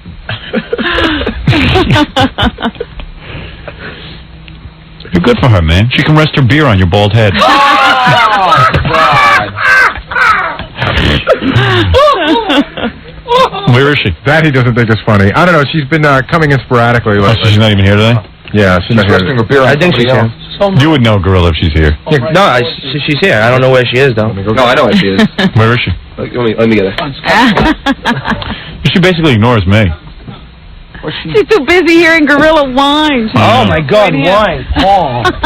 Oh, man. Oh, man. Christine, you hear this? No, I've half heard it. What's on We were it? talking about did how... it even come up? What? It came up because we were talking about how you sit in the back and hold court, and you complain. You sit back there with the lights out when Christine's around in the morning, and you keep the lights out, and you start moaning about how tough your schedule is. And you know you're hoping that she's going to get on with you, and no, she's not. I'm not. I'm not. You know what I'm talking about? He has never once in the 5 years that we've known him sit back there, turn the lights out every morning, and moan to guys about how tough it is, his schedule and all that. We never heard, oh, Gange, my life stinks. I never said that. I can see why you're in love with her. Until I heard you whining to Christine. Whining about what? But your life. Talking about, I work for free. Don't you think he's kind of ridiculous when he says that? He's working for free, so why? I mean, he could quit any time. No. It has nothing to do with that. I was talking. I work at a youth center. I was talking about all the little wise-ass teenagers that I work with, and it's funny. Oh. And that's all I was talking about. I wasn't whining. He was crying, wasn't he? Oh, man. Just a little winter. Don't you think it's a sexual come-on what he's doing? Seriously, don't you think that By it's... complaining about his schedule? Well, by getting the dark room. Went in the dark room and the lights She out. walks in. I don't even know if she's going to come in the morning, let alone so I plan to shut the lights off when she comes here. You know what? You've got it all backwards, man. You got it all backwards. No, I don't. I have it right on track. You're supposed to make Christine moan. Instead, you're moaning. No, I can't take it. Oh, my life is a mess. I got no... You tell her you love her already. No, I don't love her. Then why every minute are you asking her to go eat wings with you? Because we hang out sometimes. Do you think he's in love? You know, guys. You get the vibe. Is he in love with you? I think he's given up on the fact that He's a chicken wing. Will you marry me? I think he's given up on Really? that. Yeah, I don't think that. I like to go out and hang out. How can you not hang out with anyone else but her? I do. I hang out with a lot of people. Yeah, okay. Hang out with Danny and Matt. Do you? Yeah. Okay. And Christine. And Christine. Christine, have you gotten even thinner? I don't actually. I think I've gained weight. Really? Yeah. Not in my eyes. I think I've gained some weight. Not the way I see it. You hope that you get her so loaded one night that she's going to have sex with you. No. Am I right, Gary? Gary told me that a long time ago. He said his plan is that he's gonna hang around you long enough and hope that you'll get drunk enough one night to have sex with him. I have no reason to admit that not to be true, and that's what. Remember the two girls that were up here, the two sisters, and they talked about how the girl had a lesbian experience, how the guy followed the two women out to the car. They told him not to get in. Yeah. He got in, went home, and he got it. Yeah. That's what he hopes happens. No, you just follow, absolutely. You get in the car. Absolutely. You just don't get out even when you're told and you to know leave. what? Game playing never works because she's always going to think of you as a friend. You got to go up to her and you say, I love you and I need you. I want her to be a friend. I don't want anything else. That's it. I'm serious. She's a very tough woman. She's not going to take that from you. Very good. I hope she does. Right, Christine? You don't even wear dresses, right? No, I do wear You do? dresses once in a while. I've never seen you in a dress. I'll surprise you guys one Yeah, because day. sometimes I think you have bad legs or something because you always wear pants. Well, they're pretty scarred up. Oh, they are? Yeah. You wear pantyhose. Hide that. Scarred up from what? From sports. Oh, really? Hockey. Yeah. Hockey. Ice hockey. No. Those aren't her teeth either. Yeah, exactly. I think Gorilla's got her right where he wants her. No, yeah, because exactly. she no longer believes that he wants her, and that's where he wants her. You're wrong. You're all wrong. Let me ask you a question. Christine was drunk one night, all right? Yeah. I'll give you a hypothetical situation. And I swear to God, I'll honest you. And she's laying on the bed moaning and going, I really need a guy, so since there's no one around, I'll take you, Gorilla. And you said, okay. You would say, okay, right? How drunk am I? You're very low. Very You're really, the room is really dizzy. You're dead. You're in a Cobain coma. You're near death. You wouldn't. I'm just saying. I'm not. It's nothing personal against you. I wouldn't just have sex with somebody because I was horny. Do you hear that? So, Okay, so it's not a personal. you guys are off track. You really are. And you think she's a lesbian because she wants to have sex with you, right? It's not personal, but she would do it with a gun to her head. I'd have to be so loaded. I'd have to be dead. I'd be there would dead. have to be drugs involved. You would have to be completely wasted. Well, there's your answer. Stop moaning in the dark. Give up on that. Wait, I want to know something. This is your answer because I'm not into you. I'm gay. Is that what you're I never said that. Did I? I never said that. Cut it out. No, I've heard you guys. You're like, oh, she always wears pants. She must be gay. No, I've never said really? that. No. I think she likes broads. And if I was gay, I bet I could get more women than you. Yeah, I bet you could. Screw off. What the hell's your problem? Why don't you go back home? That was take off another day. How do we turn her on? Yeah, I'm turning her on. Like, I really want to turn her on. I got her where I want it. He's on the ropes. Nobody's on the ropes. No. All right. Yeah, good luck to you. Yeah, whatever. Christine, try to resist. We hope you two will be very happy. Hope you're happy together. We're already fighting. We're not even married. All right. It's great. So who haven't I turned against today? Who haven't I made miserable today? Gary got off easy today. Yeah. Gary kissed your ass pretty good today. You're right. Fred's mad at me, believe me. Okay. You're out of your mind. See? All right, anyway, Robin, let's do some news. Can we do the news now, Fred? Why are you holding up a spot sign? Because we haven't finished. Are you serious? Oh, I feel terrible. I've shirked my responsibility. Love life had to be... Oh, that's right. Well, we couldn't interrupt that. I couldn't. All right, let me take a break, Robin. Let's do some news now. All right. Juice. Juice. Juice. I almost stepped in vomit when I walked in today. That was a foreshadowing of what the day was going to be like. Yeah. I'm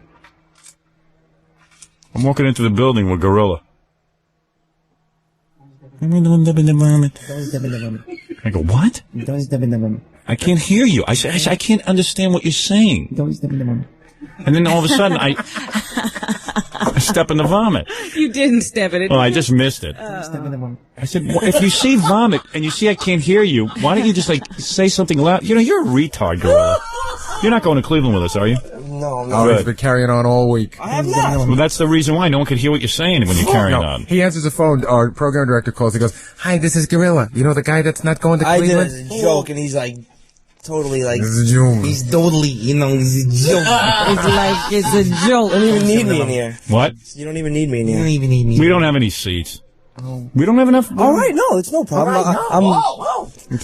I'm very glad to be here. Gange doesn't want to go. You could take his place. Yeah, you can watch Madonna's sister. I can be friends with Madonna's sister. What? I can be friends with Madonna's sister. Oh. Gary's now doing an impression of Gorilla. It's easy. Which is really annoying me. Well, I've tried not to annoy you. Oh, boss, I won't annoy you. All right, Gorilla. Very good. You're fired. Why didn't you yell out that there was vomit on the ground? Steve, come back. Yeah, really. What's wrong with you? You see vomit on the ground when I'm walking in. In my defense, it's not that we do anything like I'm the boss or anything. No, I'm just saying, if I saw vomit on the ground, I'd say, "Hey, Gorilla." I saw it. I walked out and I saw it. And I said, I better tell him. And then as soon as you get out, you're like, what? Huh? What?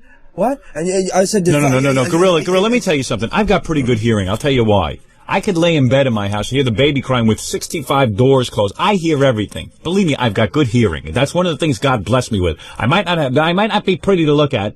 I might never have gotten laid when I was younger. But one of the things God gave me a head of hair, which you don't have, and He gave me hearing. I can hear anything. And all I know is you see vomit laying on the ground as a friend. I don't even mean as someone that you work for. I tried to tell you. I'm sorry. No, you go like this. I can't understand that. Say, hey, dude, there's vomit on the ground. Don't step in it. Let me hear you say clearly.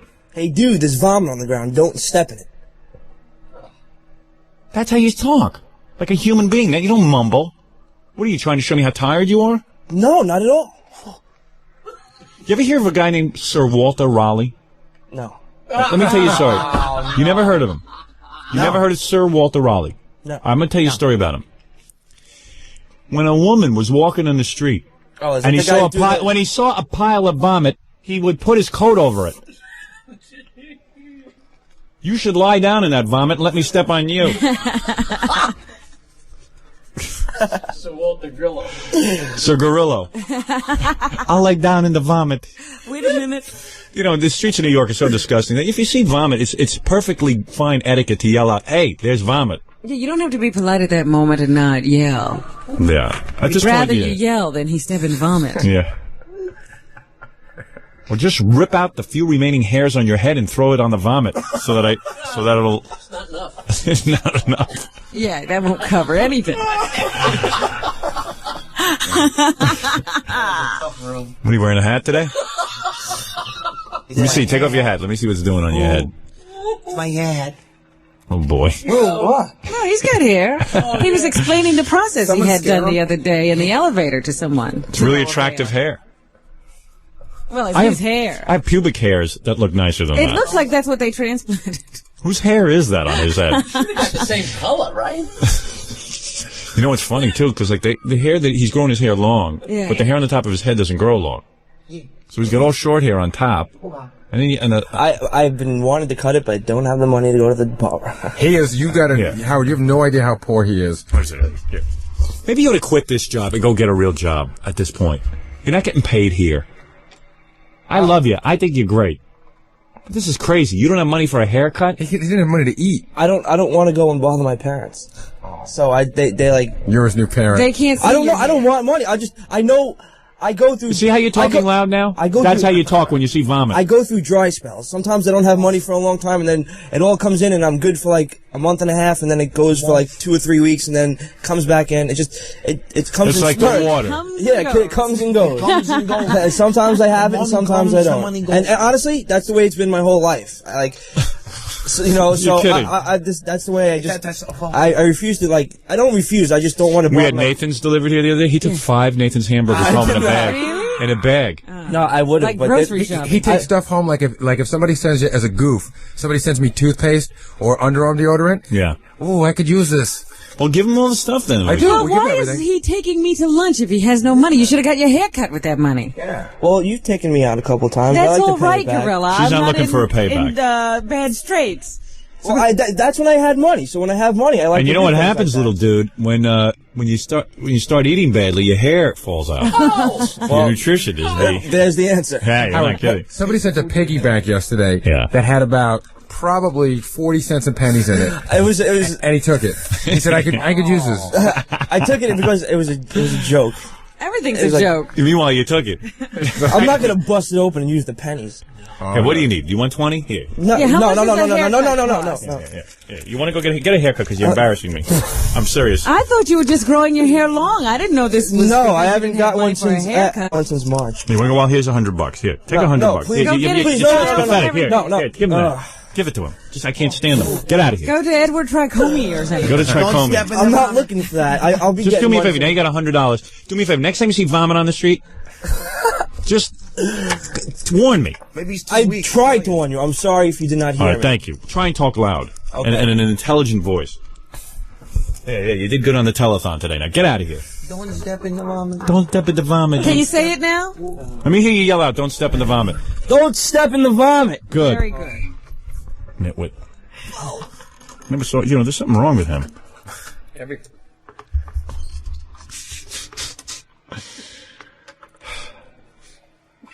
Something wrong with that guy.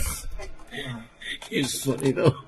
He sure He's so is. funny. The other day, talking about a job, I said to him, because he told me he was looking for a job. I said, have you found anything? He said, well, I put out a few... Feelers? Well, I talked to a few people, because he couldn't think of the word feeler. Oh, yeah. I put out a few. I talked to a few people. Feelings. Feelings. Nothing more than feelings. Hey, he's a weird guy. We got a whole slew of interns, and now we got all new interns, and Gorilla's been here 4 or 5 years, and he doesn't associate with the new interns. Right, because he feels that he's one of the other guys. Yeah. He's not like those. Meanwhile, he's exactly like those guys. Then we got some gay intern back there. Yes, he's going to be a star. I predict. You got to get him in. Where is he? He doesn't come until 11, but we'll get him in early one day. Yeah.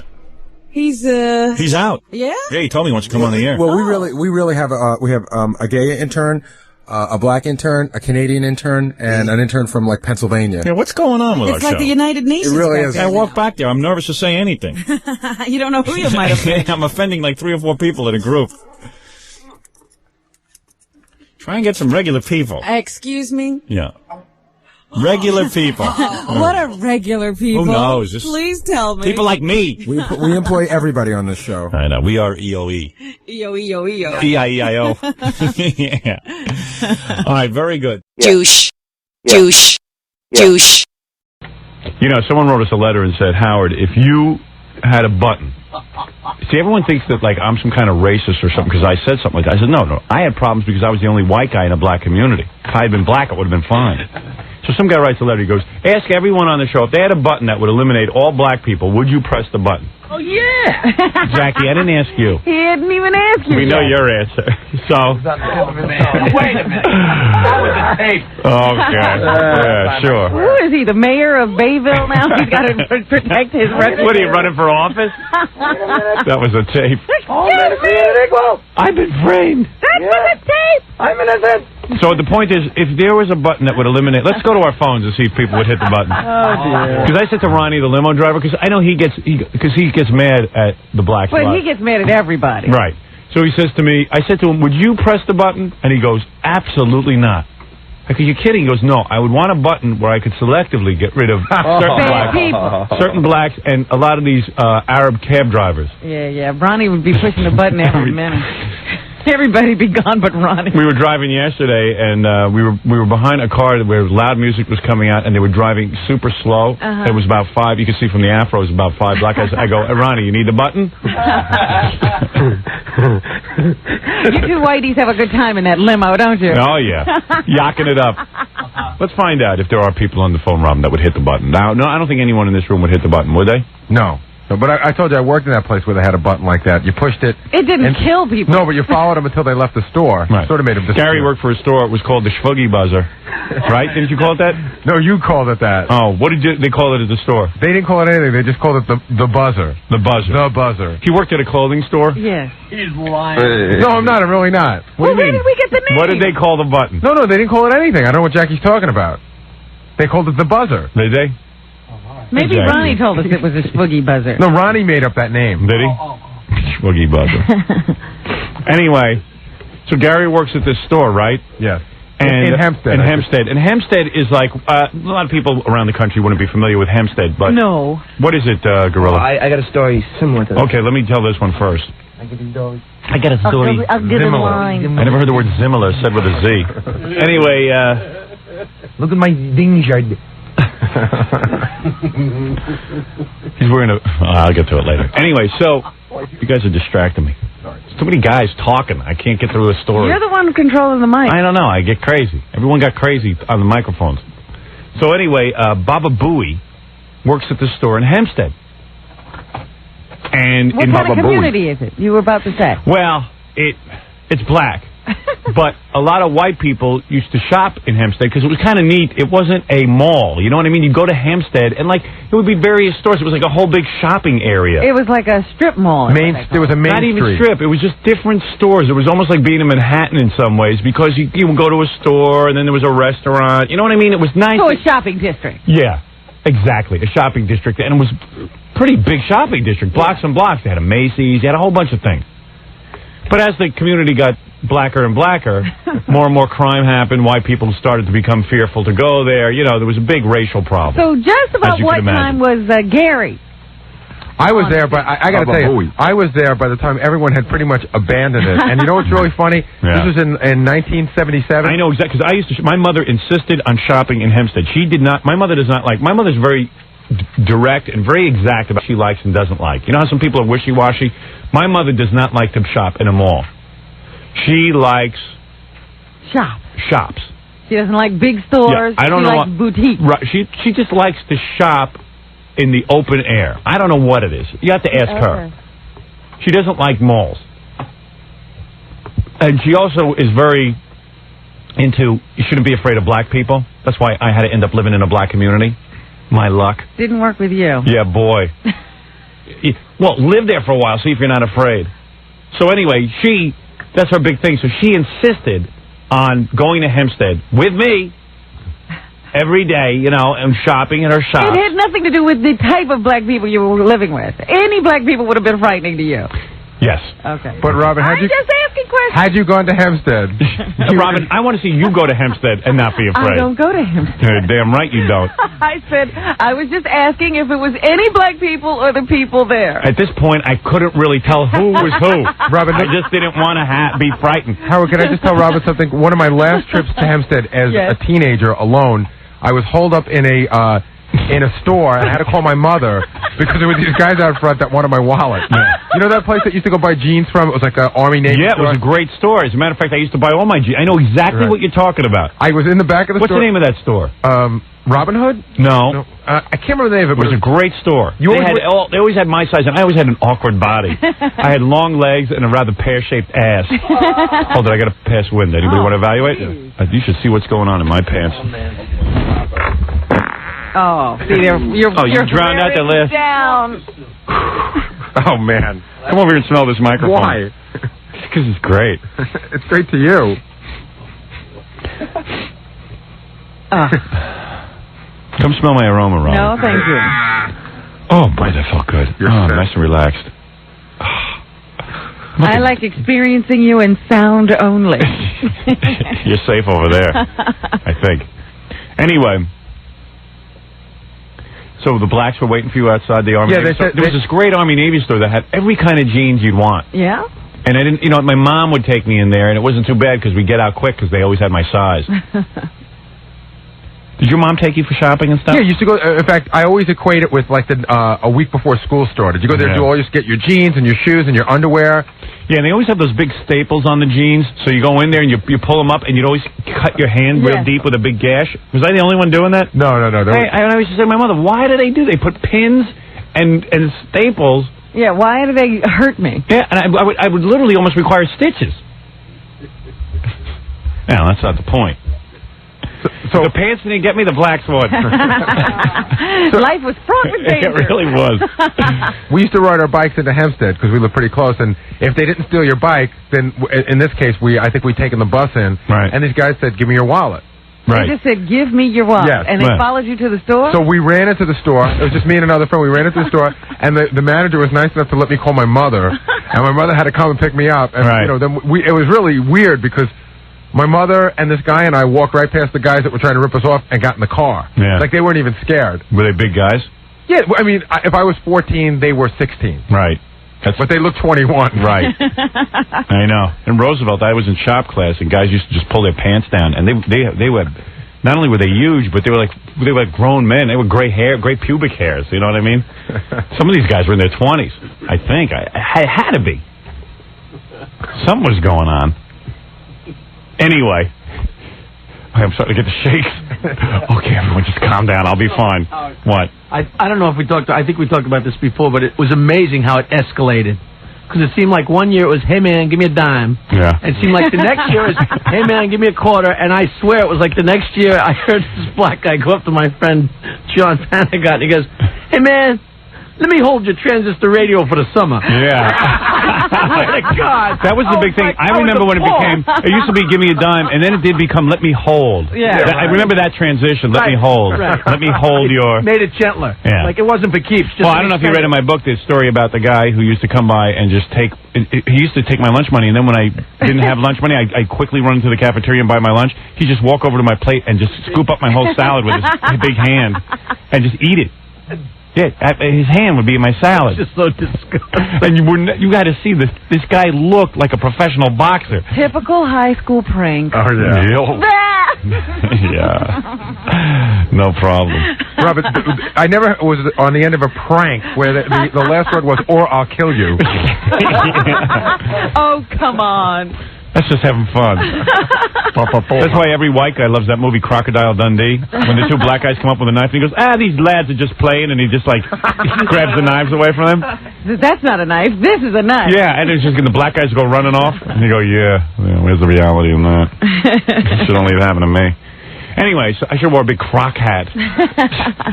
So anyway, so Gary used to work at this clothing store. Oh my God, do I have gas? Excuse me for one more minute. Excuse me, please. I do apologize. We didn't even rank the last one, but it wasn't very good. What is the tail in there? That's too hard on that. You guys are sitting in here. You haven't been complaining about the smell at all. How's the smell, guys? Anybody? It hasn't wafted over my way. It smells like beans. Well, how exciting. Beans with salsa. You got those matches? Yeah, now we need the matches. Because I put a whole jar of salsa on those beans. Well, I got them really hot. Yeah, me too. Oh, man. Puts your brains out. Anyway, I think I'm done now. Good. I hope. Anyway, so Gary worked at this clothing store in Hempstead. He finally got a job, and the guy told him, because this was. Now, wait a minute. Let me just ask one question. Had this been a place where it used to be no alarms, people just walk wherever The place they had been there for a long time, and it was on a road that in its day was booming business, and you weren't afraid. Okay. Yeah. And so now they're behind closed So doors. as Hempstead became very black, they had to put it, because they were having probably a lot of problems with, shoplifting and stuff. Right, and they were one of the last businesses to stay in Hempstead, and it was geared to white people, the business. How do you figure? Because What were they selling? Because those were the only people that ever showed up. Not by intention, it just was. Right. No, I just wonder how you gear a store to white people. You put a buzzer in so that when black people come. So anyway, his boss tells him, downstairs in the basement, it'll ring. There's a little buzzer upstairs. It'll ring downstairs in the basement, right? Well, yeah, and there was a code. Yeah, what was the code again? One buzz meant, come on up, there's black people in the store. And it meant come up and just keep an eye on them. Right. I was 15 years old, man. Eyeball the black people. It was a heavy-duty, thing to put me under. Go ahead, yeah. 2 buzzes meant that there were a lot of black people in the store, maybe a group. And call the police. And that you should get somebody with you to come on up. And 3 buzzes meant call the police. There's no time to wait. That meant 4 black people. So had you ever had one where you had to call the police? No. What was did you ever go to 2 buzzers? Did you ever see anybody shoplifting? Never. But see, you know what the weird thing about it? The store... He was watching them. Oh, stop it. The store was located... 4 buzzers meant they were cooking the manager. The store was located in such a way... Yeah. The store was located in such a way that the front was on a main street and the back was in a big parking lot that serviced a lot of different stores. So a lot of people would use the store as a cut-through. Right. And that would make them crazy. I know the store you're talking about. They're just cutting through. Right. That right, go. Right. So every minute you're doing your work, you have to run upstairs to watch the black people. But then would the black people ever, stare at you? Well, I think I told you, on Saturdays... I was a stock boy. I used to open up the boxes, but on Saturdays... Well, you've come a long way. Yeah.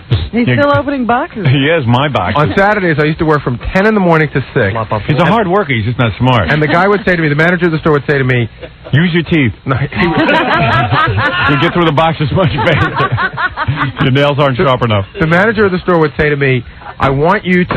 every once in a while, just depending on his mood, I want you to stand in front of the store at the door... And I want you to keep an eye on anybody that comes by. Wait a second, that's you opening the boxes. All right, go ahead, yes. Keep an eye on anybody. But, he made it pretty clear, that you had to watch certain people. Right. So one time I was What did you say, the blacks? Yeah. All right. So one time I was standing at the front of the store, but, I would get bored. I was a kid, and there were so many people, and these people came in, and they walked right by me, this big guy, this big, tall black guy. Yeah. And the guy walked right by me, and he goes... What are you supposed to be? A demon with those big teeth?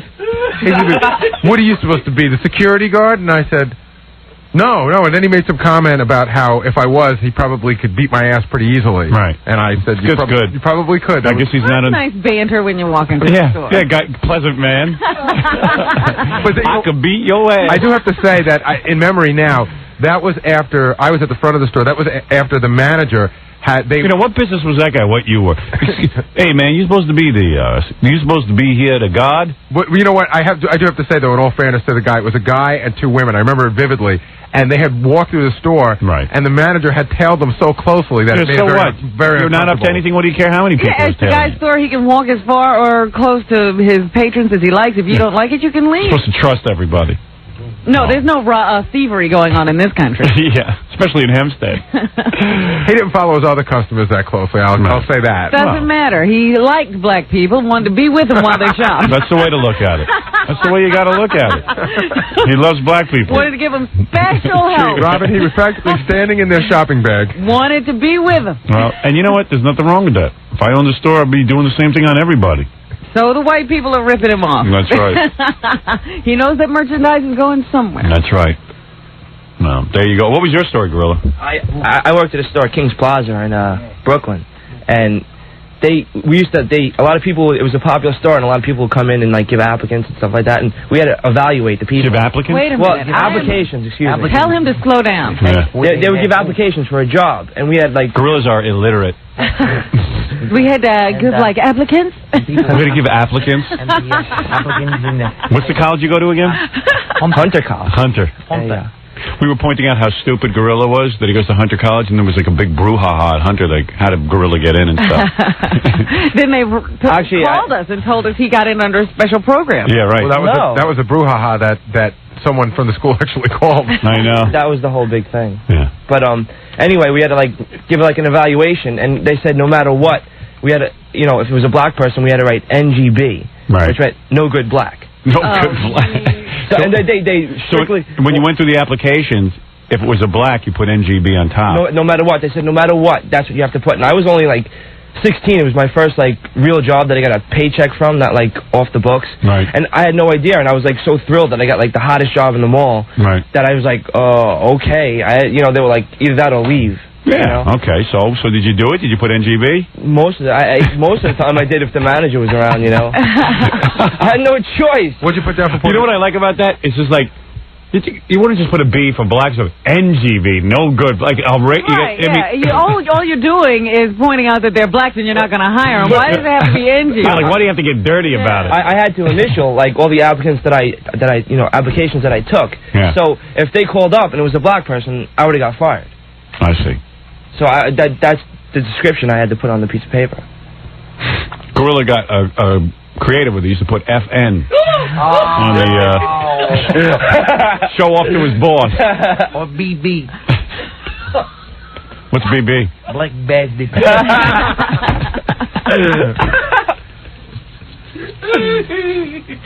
Howard, I'd also like to point out that summer job that I had with the Shroogie Buzzer, that was also the summer that I was propositioned by a 50-year-old man in the attic. It was a great Good job. Great summer. Taught you about life.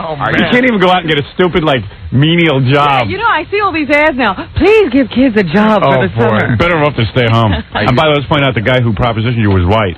Oh, yes. Yeah. Because they didn't allow blacks in the store, Howard. You could have had a few blacks coming out of you, but... Yeah, what was it? It was like a 50-year-old gay? That was 3 months I worked that job. And all this happened. The guy was trying to seduce Gary, so he says to him, I remember the line, too, because he told me this. He goes to Gary, they're on like a 50-year-old guy doing boxes, inventory. Yeah. We were in the attic, and, everybody was sort of mean to me at the store. They were like, not nice people. Right. So he was sort of the guy, you were like, oh, this is the nice guy. He was like, hey, come on, let's go up in the attic and have lunch. Right. Yeah, he was a pal. He's going to talk to you. Hang out. Yeah, hang out. Hey. That's so tough when you're a kid and you think a guy is your pal, and all of a sudden he hits on you. There was a gay waiter at Pipe Rock when I used to work there, and he was such a nice little Irish guy and so friendly, and all of a sudden, Jackie, I've got a new car. Want to go for a ride? And I was like, yeah, sure. I got this car. He drives me around, and he hit on me just like if you got a girl in your car. And what did he say to you? He put his arm around me and went to put his hand between my legs. I smacked him. So what are you doing? He said something like, what are you, a tease? And I'm like, what? Just because you accepted a ride in his car, you're going. How old were you, Jack? 30. Last week. No. How old were you? I would say 15 or something like that, but I was tiny. Jackie was really cute at 15. Yeah, he was a little gymnast. He was into gymnastics. I could see where guys would dig that. Oh, Jackie, no, but this is like 10th grade or something. I was still very scrawny and very little. Really? Very tight. So wait a second. So Gary goes up into the attic with the guy. This is great. Go ahead. I remember the line. Tell me if I got it right. The guy goes, hey, you little hairy monkey. No, he goes. He says to him, he starts telling him about his army days, right? That's it. And he says, in the army, well, you tell it. You tell it. He said in the army, sometimes we'd be out for 6 months at a time, away from everybody. And sometimes some of the guys would do favors for some of the other guys. That doesn't make you gay. If you're out like that, it's not a gay thing. It's just, you just close your eyes and pretend it's a woman. That's not wrong, is it? And I would go, well, gee, it seems wrong to me. I know. All I know is that there's no war on now. Yeah. What are we doing up here in the attic? We're just up in the attic eating lunch. He had said a lot of things like that, but that was like, He goes, you try. Obviously, he sized Gary up as being very stupid. Yes. He goes, That's not wrong, is it? Let me ask both. And you know what? I ended up finishing the summer, and I handed the job over to my friend, and for whatever reason, maybe out of shame or whatever, I neglected to tell him about that guy. Yeah. And he told me that. Now he's mincing around the village. Those big laundry bins? Yeah. My friend said he was bent over in the laundry bin picking up hangers, and the guy palmed his ass. He punched him so hard he thought the guy had a heart attack. Yeah. Well, it had a happy ending. He punched him so hard he had a heart attack. Was the guy attractive? My friend, yeah, is really good. No, I mean, the 50-year-old guy. You know what? I can tell you, he looked exactly like Pete Fountain. He had that little beard. Oh, is that Pete Barbuti or Pete Fountain? Who's the guy with the clarinet and the beard? That's Pete Fountain. He looked exactly like the one who used to be on Carson all the time? Right. Yeah. Bald guy. How do you know it wasn't Pete Fountain? I don't know it wasn't. No, obviously it was not Pete Fountain, right? I don't even know Pete Fountain. He's a clarinet player. He used to be on Carson all the time. That one escapes me. And even Merv. Dixieland. Yeah. He do his Dixieland clarinet. Yeah. Johnny Carson used to have two different clarinet players on, Pete Barbuti. It was really funny, too, because Johnny Carson is such an a-hole that there were certain words only he pronounced a certain way. Yeah. His big word was... puberty. Yeah, puberty. Yeah. And we're going through puberty. Yeah. Now, no one on the planet says puberty. But he's such an a-hole that he's inventing new words. So the guy's name was Pete Barbuti. He's a famous clarinet player. Yeah, I knew that name because he used to say it all the time. And he go, and now Mr. Pete Barbuti. And Barbuti wouldn't correct him because he was Johnny. That was just so annoying. And you wanted to take Johnny and punch him so he thought he'd have a heart attack. I got a pass win. Anyone want to hear it? Let's go. Yeah. Right, here we go. Get ready. Get your scores out. Score sheets. Oh, forget it. I can't go. Zero. I didn't do anything. This is an Hey, evaluation. you started off so well. I know. I should have quit while I was ahead. Yeah. All right. We got to take a little break here. We'll be back right after these. We're back. It's hard to believe we're back. Thought we went away permanently there. There's so much happening during the commercials, and I want to tell you what's going on. Then I get back and I forget. And Gary's got questions about Cleveland and Gorilla. We have to take care of some things. Gorilla had a homosexual experience. Yeah. He wants to share with us. How was it? It wasn't. I guess Gorilla. Now listen, when you explain this story, try not to identify the characters. I won't. Just say these were guys that you knew, and leave it at that. Don't use names. No, I won't. All right. Because these are guys that I knew were hanging out at a bar one night, and the one guy that I know is big ladies man, like always. All right. He's always getting girls. Yeah. So we of course were drunk, and my friend was too drunk to drive, so we went back to that guy's place, and I said I'll sleep on the couch. He goes, I got a big bed. I said, I don't particularly do that all the time, so I just said, whatever, okay, sure. All right, so in other words, Gorilla was with... do it all the time, you jumped in. Yeah, Gorilla was with two guys the other night, and they were loaded. But they're ladies' men. Yeah, he wants you to know they're ladies' men. So anyway... I'm a good-looking guy myself. So Gorilla Meister, what were you drinking, Jägermeister? I don't remember that night. It was a lot, I'm sure. He gets drunk a lot. He might have an alcohol problem. I think so. He has blackouts, you know. I know. Surprised you remember this. So maybe this happened and you just... No. I wasn't that drunk. I was loaded. I was inebriated. So anyway, he's with these, guys, and they end up back at this guy's place. Yeah. And so what happens? He says, hey, we all might as well share the same bed. Was it a big king size? Yeah, it was huge. All right, huge. So I took a small corner, like on the left side. All right, let me get this straight. So all you guys undressed? No, I stayed in my clothes. I didn't even take off I had a flannel shirt on. I didn't even take it off. All right, because why? You were really freaked out that you were going to be sleeping next to guys? Yeah.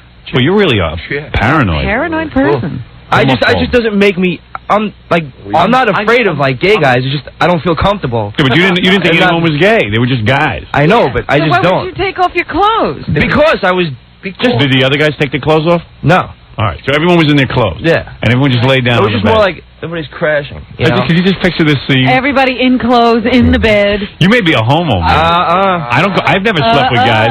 What? You never? All right, whatever. I don't sleep with guys. I don't get into bed. Well, that was like the first and last. You could be a homo. Yeah, seriously, because you might have a secret desire to be in bed with guys. No, He certainly I know jumped I did. right in. He didn't have any argument. I'm very positive that I'm not seriously, homosexual. just think about this for 1 second. On some level, you wanted to be in bed with those guys. No, I didn't.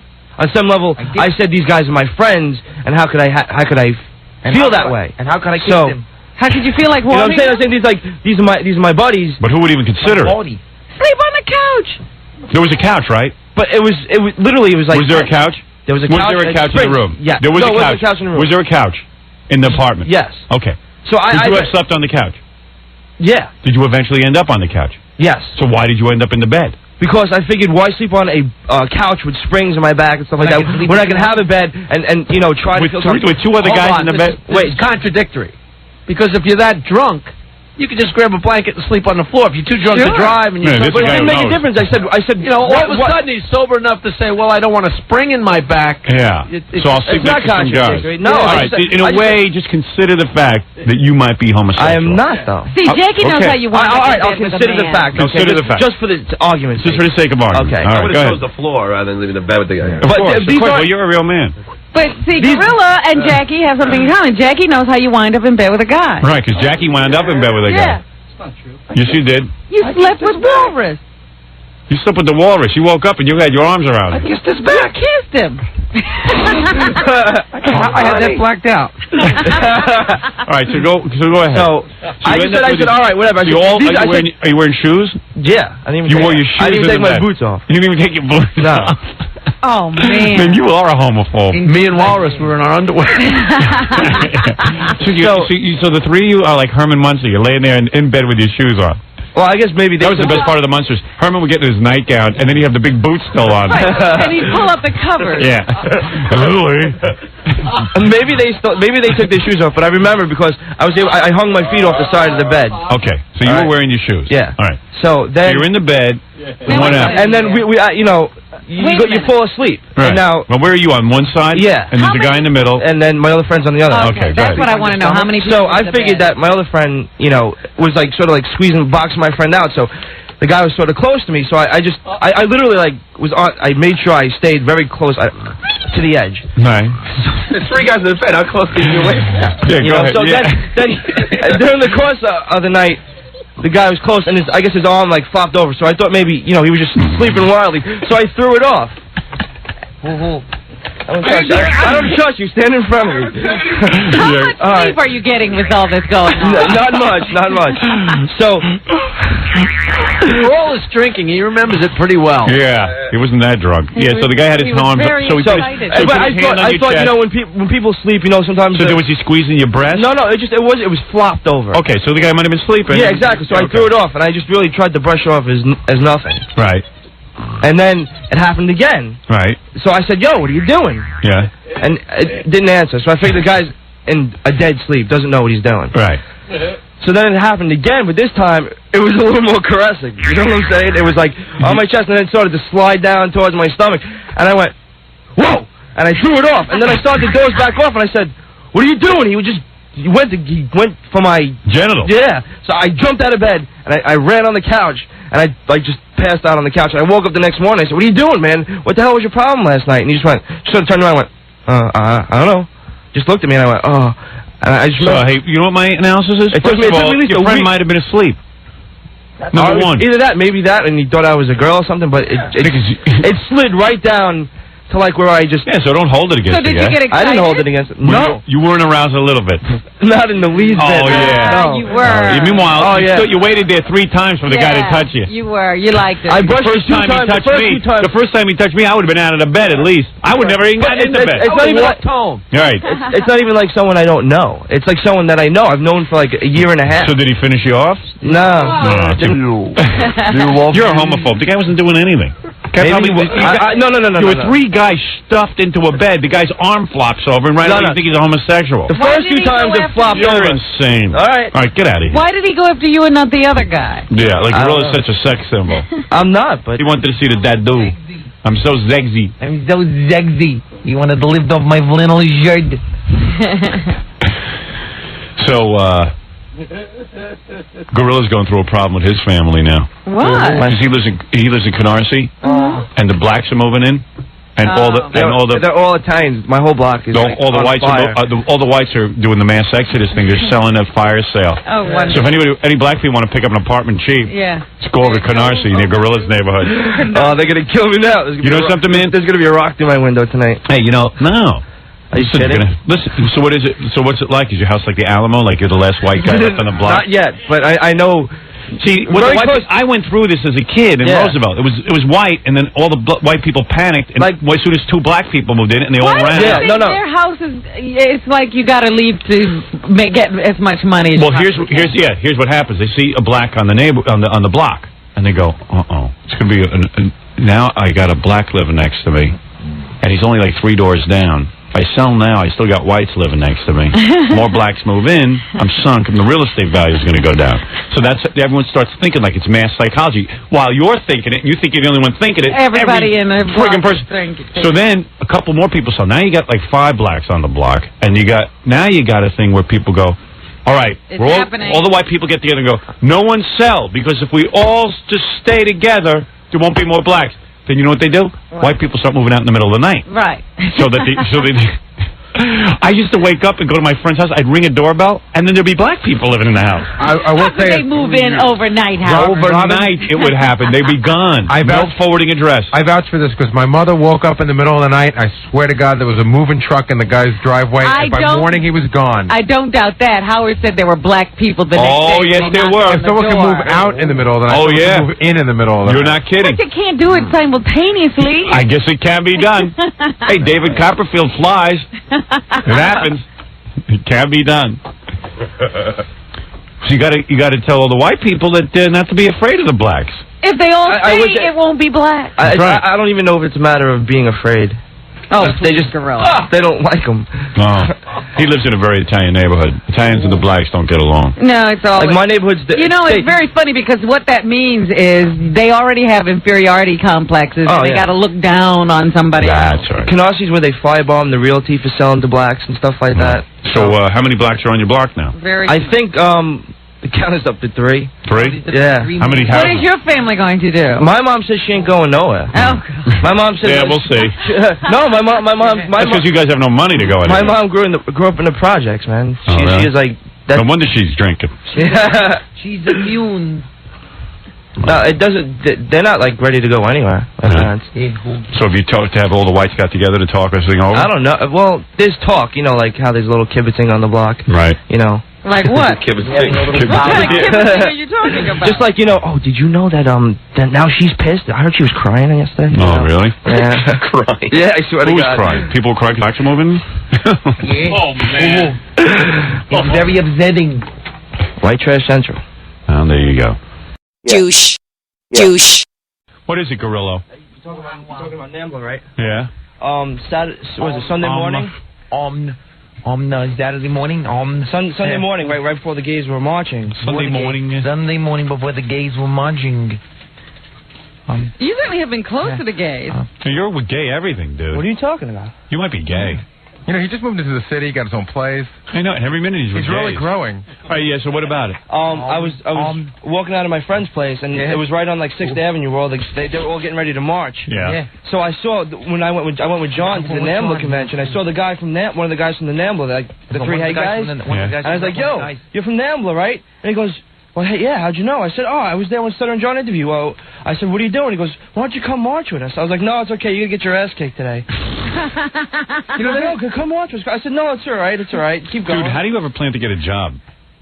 What are you going to do, man? He has the funniest speech I ever heard. Well, you didn't ask what he was going to be doing. Yeah, what are your plans? Seriously, after you get done interning here? What are you going to do? I'd like to maybe get some TV production and stuff. TV repair would be a better idea. Yeah. Oh, you think that's easy? Suit for anything Is better, that a Ziggs tube that goes in the bag, or a transistor? At least I could spell the. You're saying Gary's no better than you? Hey, he looks at me going, "I could be doing that." I'm just curious what each intern is going to end up doing in life. So far, they just appear to be with me. Gange was complaining to me yesterday that he has no money. Actually, Gange called me. I pay him money. I pay him money all the time. Gange called me at home last night. We had a big, half-hour discussion on his future. Yeah, well, he wants... Really? He has no money. His father's got tons of money. He told me that there are weeks that he has to exist on $1. He's a liar. All he then I want to know. I know what money he makes from week to week. He gets paid here, right? Well, let me tell you something. Last night when Gange and I were on the phone, we were trying to decide, what he could be doing. I won't give away the exact figures. But you know what? I asked him what he took home for a month. Yeah. And, well, believe me, he's not a millionaire. It's decent money. Yeah, but he's a spoiled brat. When I was his age, I grew didn't up get with tons anything of like money, that. and he has big expenses. Also, what he said to me. No, but you know what? you I don't didn't grow up with understand. money until I was like 18 years old. He doesn't pay Put rent. on the headphones. I know. You don't pay rent. That's true. You got to pay for your car. That's the only expense you have. Which is a lot. How much is that? $287 a month. And how much is your But did you have to buy But didn't your father put the down payment on the car? They gave me $5,000. They give you $5,000. And that wedding? And you didn't need to get an expensive car. It's not that expensive. It's a very It's a very moderate. What did you pay, about 12 or 13 for it? No. And how much money do you make a week? 16 for a car. You get a Hyundai for $5. $5. I looked at everything. Well, listen, I was driving in the city at the time, so I needed something that was going to get me. All right, back fine. and So forth. 60. So you pay $200. Why do you pay $200 a month? Why don't you just $287 a month? Why don't you make a smaller payment? And just because you can only get a certain. You can only put it out over so many years. High finance. Yeah, so that's your one expense. What's your other expense? My car insurance, which is almost $3,000 a year. Okay, what's your other expense? I buy food for myself, which is about $25. Oh, yeah, I saw what you buy for yourself. Your mommy makes your food for you. Your mommy makes your food for you. Your mommy makes your food for you. You don't have to buy my any food, and I make my food. What do you... Every night at his mommy's house. Why don't you go look at my... And your mommy buys food. No, my mommy buys food for my family. Poor Gange, his daddy didn't give him a whole car. You know what happened when he said, I've been working since I was 14 and I'm used to having money. And then I find out, he works for his father, and his father gave him a big allowance for it. Yeah. You know, Dude, what did you do for your father? I worked construction. Construction? I worked construction. Construction. I worked construction. Dude, I know you make decent. I don't say you make a ton of money. But I got to tell you something. He makes decent money. I know what he brings home a month because we discussed. What does he bring? What do you bring home a month? What's the big deal? What do you bring home a month? I know he brings home. He takes home $1,000 a month. All right, about that. Yeah, and then you got $300 for a car and car insurance, and then you got no. $300 for my car. Okay. Right. Or $287. All right. Yeah. $190 a month for just one insurance company. Let's say for insurance. Your dad doesn't pay for insurance? No way. Why the hell? You know what? I'm 24 years old. Why should my father pay for anything? I don't think your father should be putting you in his house. Right. I'm trying to get out of the house. That still leaves you $530 a month. That's $470. And God knows you don't have to buy condoms. And then he says to me he can't afford to date. That's why he's not going out with anybody. Oh, you mean you got to spend tons of money on a girl? Let me tell you something. When I dated Allison, she was lucky she got a sandwich. My father used to give me $100 a month when I was in college, and then as soon as I was out of college, he cut me off. That was the end of it. $100 a month I lived on. Well, back then that was a lot of money. Back then, what do you think? 100 years ago? Well, $100 a month is a lot of money. Bread and nickel. What year are we talking about? 1976. 1976. Yeah, back then I was 6 years old. Douche face. At 1976, $100 a month was still nothing. I don't know about that. I'll tell you something, Howard. Gorilla makes no money at all. Why? He has his own place, and he's having the time of his life. Well, he pays. I mean, he goes to school, so he's got a dorm apartment. He pays $800 for a whole. Why don't you sell your car? Yeah, but you're dorming in your mother's house. Yeah. Well, sure, but I'm trying to get out of my mother's house. That's but meanwhile, you should still have money. Well, he addressed Steve, and he says he couldn't do what Gorilla does. He couldn't go out and have girls paying for him. Oh. Yeah. Why don't you? No I have kidding. noticed that. Why don't you take $200 a month and put it in a money market fund? Because I don't even have $200 a month. Well, whose fault is that? You're just not What are you spending. I don't know doing what I don't you're understand where the other $530 goes a month. The other $530. Food. $25 a week, he says, for food. We have the car, right? What is it, Stuttering John? He's got some money in the stock market. He's not telling you about it. Yeah, but that's not even my money. Oh, whose money is that? I mean, I could cash. It's my father's, of course. No. Your father gave you a gift? No. We jointly invested in the stock market with his money. They were partners, and his father put up the money. Right. Oh, so in other words, your father doesn't want to pay taxes when you were young. No, this was not too long ago. So then to take that money out and use it. It's your money. I could, but I don't want to. I figure it's so better you're saving money. So you have a nest egg. How much is in that account? Not much. Not much. Not much. Not much. Not much. He's got tons of money. He's sitting on a nest egg that he doesn't spend. You're such a liar. You know how much you pay. Want me to call your daddy for you? Give me a phone number. Then he cried to me yesterday that I pay you way too much. In fact, Laura said to me the other day, I can't believe what you pay him. You know what he does. You know what? Stuttering John pays his assistant more than I get paid.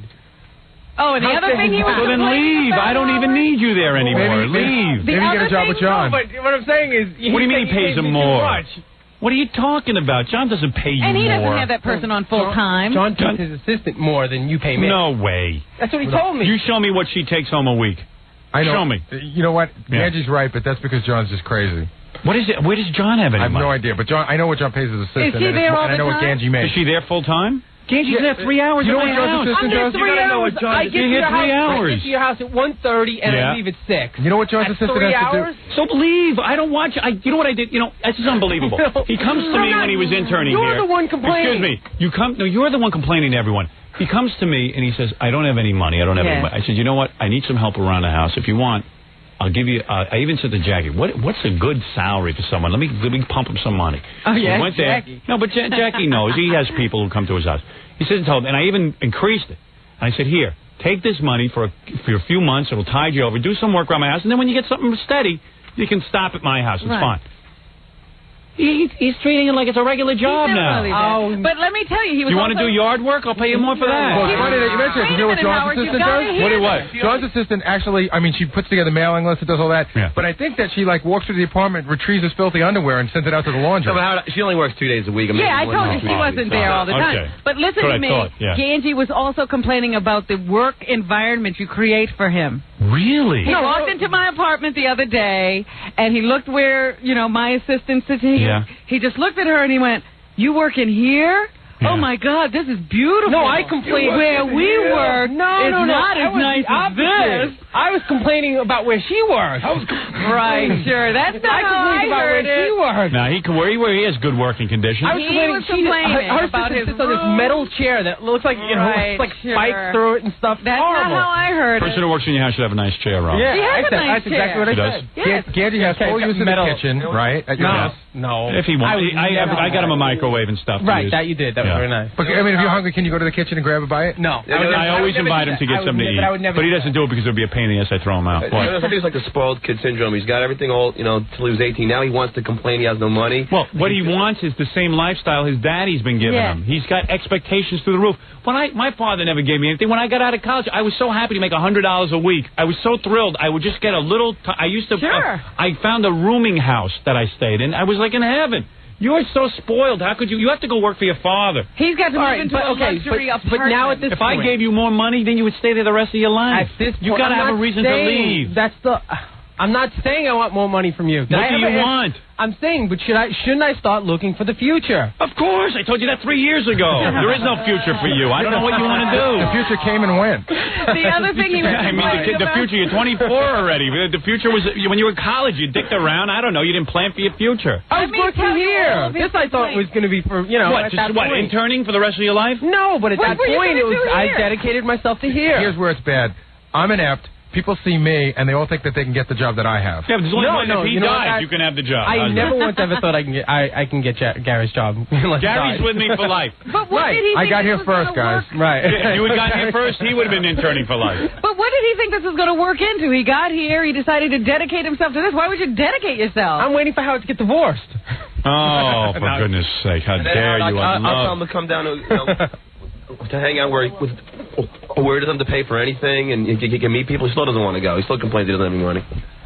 And he's complaining about going to work on the train now. He can't afford to park his car every day. Yeah, well, that's true. So I can't afford to park my car. Just ask your dad for more money. Why should I ask my dad? You know you've got that whole bank account. Just take some money out of it. Why should I ask my father? He wants to for more save money? all his dad's money and have this big nest egg and not spend it and then complain he has no money. You've got tons of money. I listen Why to this all should I day. You can pay off your whole car right now. Father for money at 24 years old. Why should I ask? You don't have to ask him. You've got a ton of money. You just don't want to spend it. I don't have a ton of money. You've got all your stocks tied up.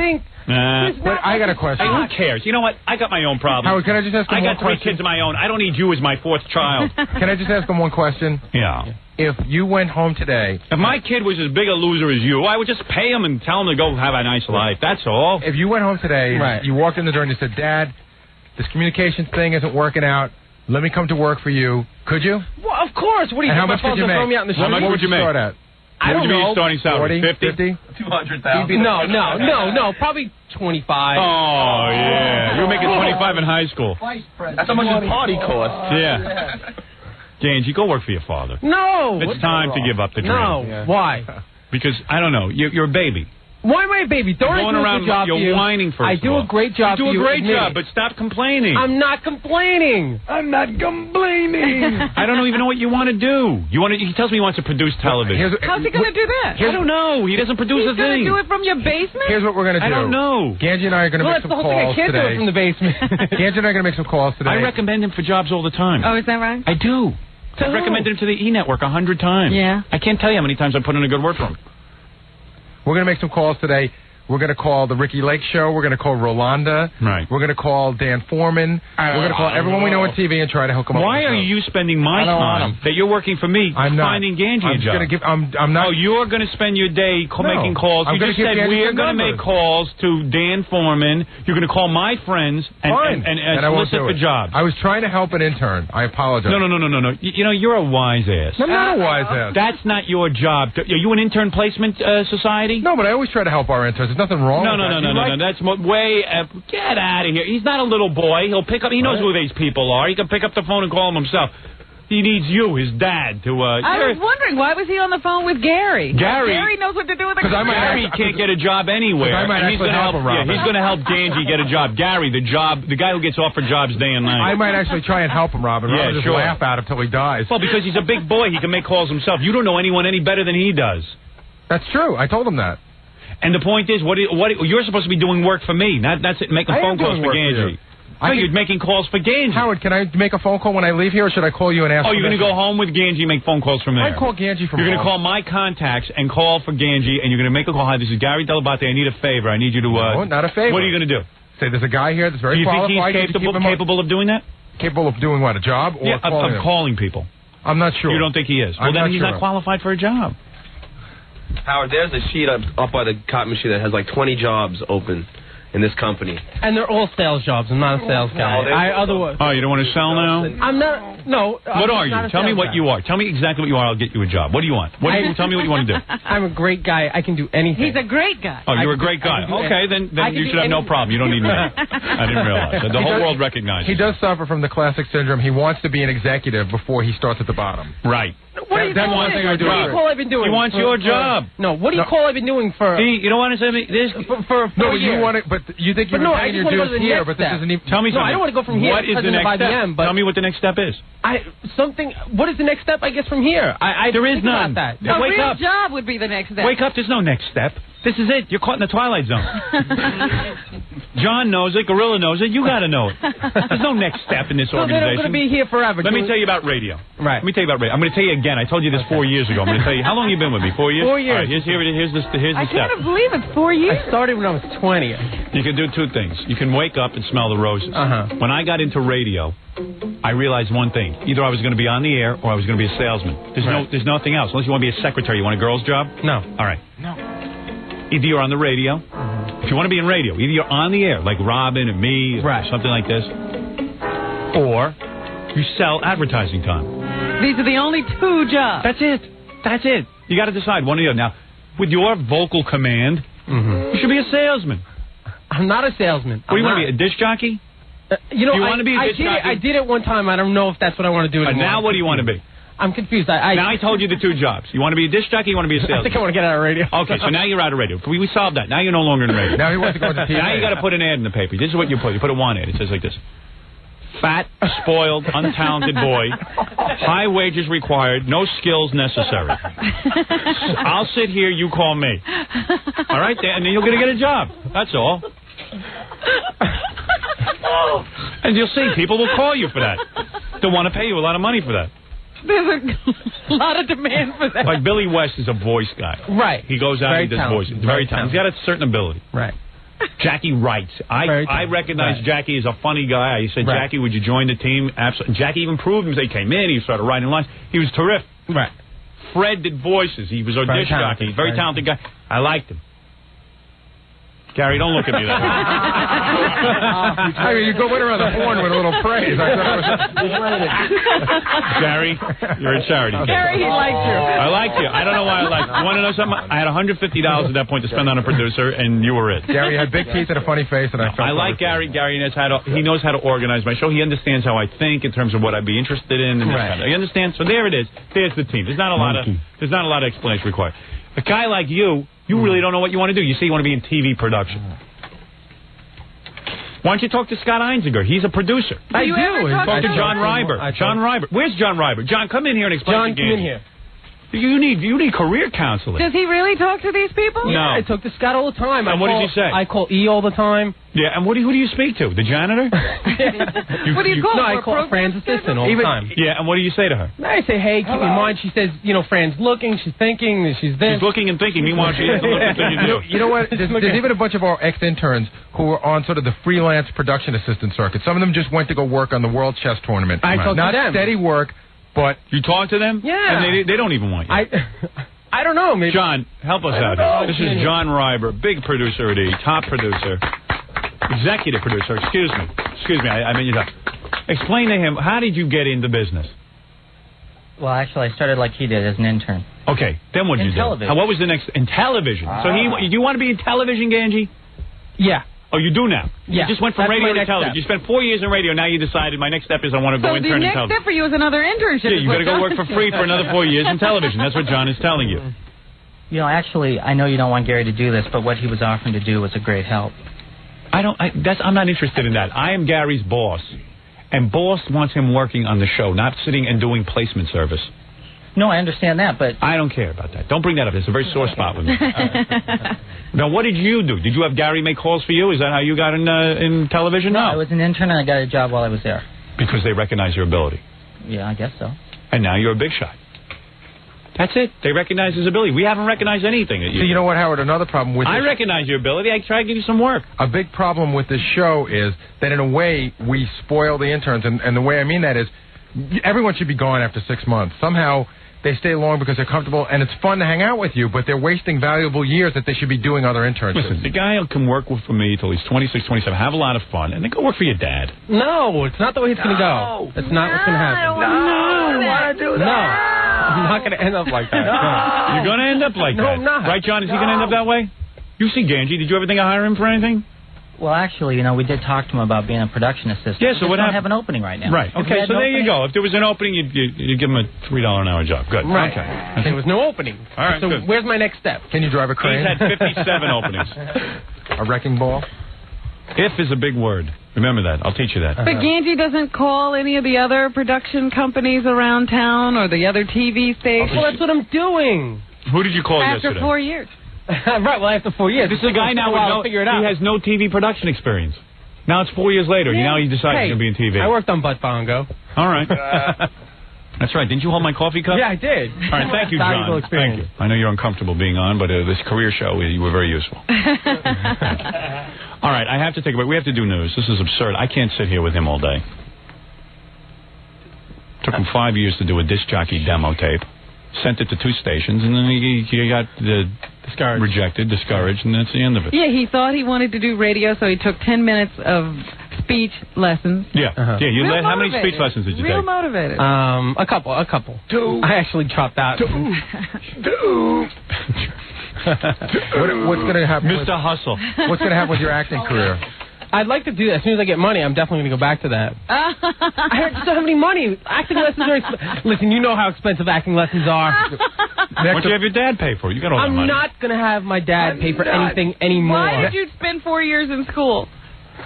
It's the thing to do, I guess. Next he'll be taking flying lessons. Right.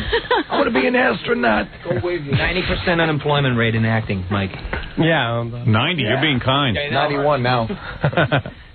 He went through 4 years of college, and then he decided he'd get out he's funny. and find out what he wanted to do. Like, I'm working on a movie now, right? So he'll come to me before I shoot the movie and say, hey, are there any jobs while you shoot the movie? And I'm going to say to him, Could I be Gange, the director? I'm making a professional movie.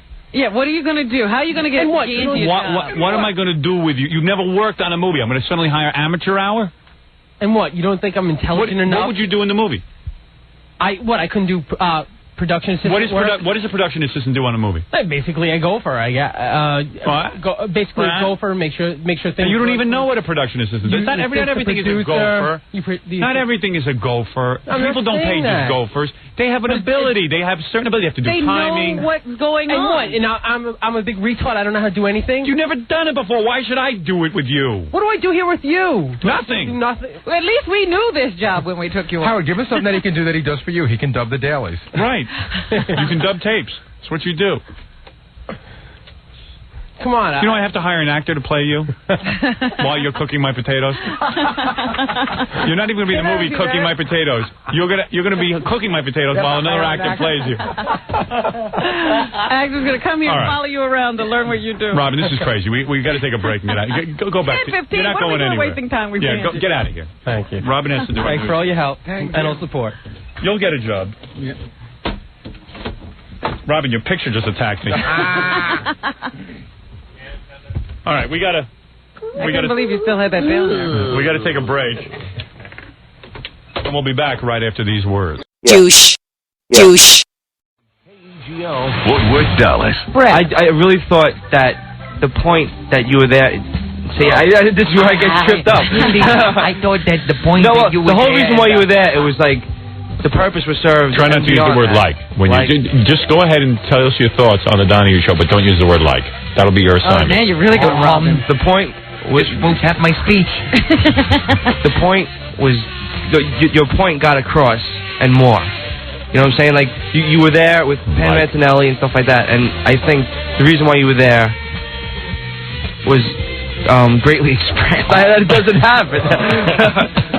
I'm amazed. Oh, come on, Robin. If English was your second language, what would you do? That's true. Come on. You're doing very well. Yeah, you were raised with English. He wasn't. Yeah, you're doing quite well. I don't know if I could do that well with French.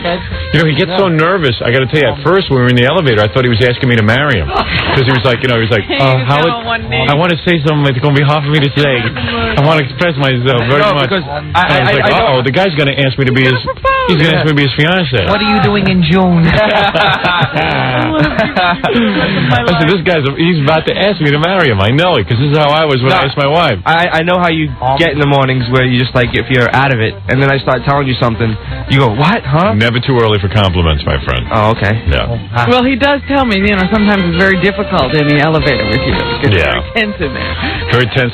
Sometimes Grillo will be in there, and he'll be looking me over my outfit for the day, and he'll go, those are really nice shoes. And I'm like, I go, don't look at me, Grillo. Don't comment. Look at yourself. It's either that or it's like there's dead silence, and it's sort of like... Sometimes I'm in a bad mood. Yeah. I know. It's hard, I just try to like, all right, his shirt looks good today. Yeah, but I don't like when you stare at me. I look try over my not to outfit. I try to stare down. I really do. Oh, boy. Good. That must be some elevator ride. Keep your eyes averted, will you? Good thing it's only the fourth floor. I know. Well, sometimes the elevator doesn't come right away. Oh, boy, that's a brutal morning. And then he starts getting pissed. Damn it. Damn, what's wrong with this elevator? You want to now fix the elevator? Dude, you know what I don't understand? Seriously, Grillo knows what I mean. And you know it too, Robin. Sure. Here's a building. The whole building's empty. Nobody's here but us. I understand waiting for an elevator when the building is full. Right. Why am I waiting when it's empty? There are days in the afternoon when I wait literally 7 to 8 minutes. I've clocked it. I can't get down the stairs. There's a rush hour in this building. Yeah. And because now I know why. Because when the building is empty, you can't get an elevator. It's really bizarre. That's why I get pissed off. But it's not at you. I don't think it's just that I take it out on you. Well, but he takes it very personally. It's like 5 o'clock in the morning. Who wouldn't be like that? Right, right, exactly. He comes in and goes, yeah, it gets very tense in that elevator sometimes. Yeah, it's very, very tense. and then I try to explain, but then the language leaves me, and then I get the thoughts in my head. I get the thoughts, but sometimes the thoughts and the thing and the... Well, it was very moving Donahue appearance yesterday. Yeah, it was good, wasn't it? Yeah. Yeah. Donahue will air Friday. If that's not one of his highest-rated shows ever. It was a wonderful show. It was a wonderful show. We'll tell you all about it. Well, you know what? It's funny. The Donahue people sent over the tape of the show just so that we could pull clips. Oh, wonderful. But I don't even know that there's a clip I want to pull, except for the morons in our audience who got in and were asking stupid questions. Well, Pam Antonelli was incredible. Yeah, she's really some lady. She's like, oh, wow. I wish she was my mom. Yeah, well, of course. At least this woman's had chicken beer all day. No, she's a sweet woman. Yeah. She's everyone's, like, the image of mom and apple pie. Yeah. You know what I mean? Yeah. You know, she couldn't tell a lie if her life depended on it. She was a real librarian. Yeah. Absolutely. Yeah. When she walked out, I was like, Central Casting. Yeah. Donahue, I'm sorry? She was the woman in the library who you were afraid to go up to, and then she said, "Oh, no problem," and she just walked you through the whole library. It made you feel good about the library. Yeah, definitely. Obviously, you never visited the library. Yeah. You know, the woman at the library. The woman at the library. Say that word again? Library. There you go. Library. You know how to say it. You just, the words elude you. Sometimes the words and the thing and the thoughts and Sometimes just letters get caught. I thought about why I talk like that. Why? And when I was a little kid, I always had. That's why you talk like that. I always had bad sinuses, and my nose was always clogged, so I never spoke to my nose. My nose was always clogged. So I was always afraid. I was always afraid that if I spoke, the snot would come shooting out of my nose. That's why you can't put words together? No, that's why I talk. Like when Freddie imitates me, I'm like, wow, I really do sound like that. I don't talk. I don't breathe out of my nose when I talk. I see. So that's why you talk like that? Well, that's why my speech is like that. You think it's an intelligence thing? Why I can't express my thoughts is another reason. But if the words aren't coming to you, that might be stupidity. It's possible. Right. Well, if not, might be a diversion. There's a lot of things going on in my head before the words come out. Maybe there's so much snot in your head, there's no room for your brain. You got snot instead of brains. I got so much brains, it's leaking out my nose. All the brains dripped out of it. Yeah, you blew your brains out. That's what it is. Yeah, now I understand. Achoo! There goes my IQ. Achoo! Achoo! I just dropped 30 points. 158. Achoo! 140. All right, very good. Robin and I will talk to you about Donahue after these words. I'm sure people are curious what went on. Also, there's a lot for me to talk about. Then we have to start the FMEs, Robin. Oh, yes, all FMEs today. Yeah, a lot of FMEs, but we have a lot of business to go through. So let's take a short commercial break, and we'll be back right after these words. Douche. Douche.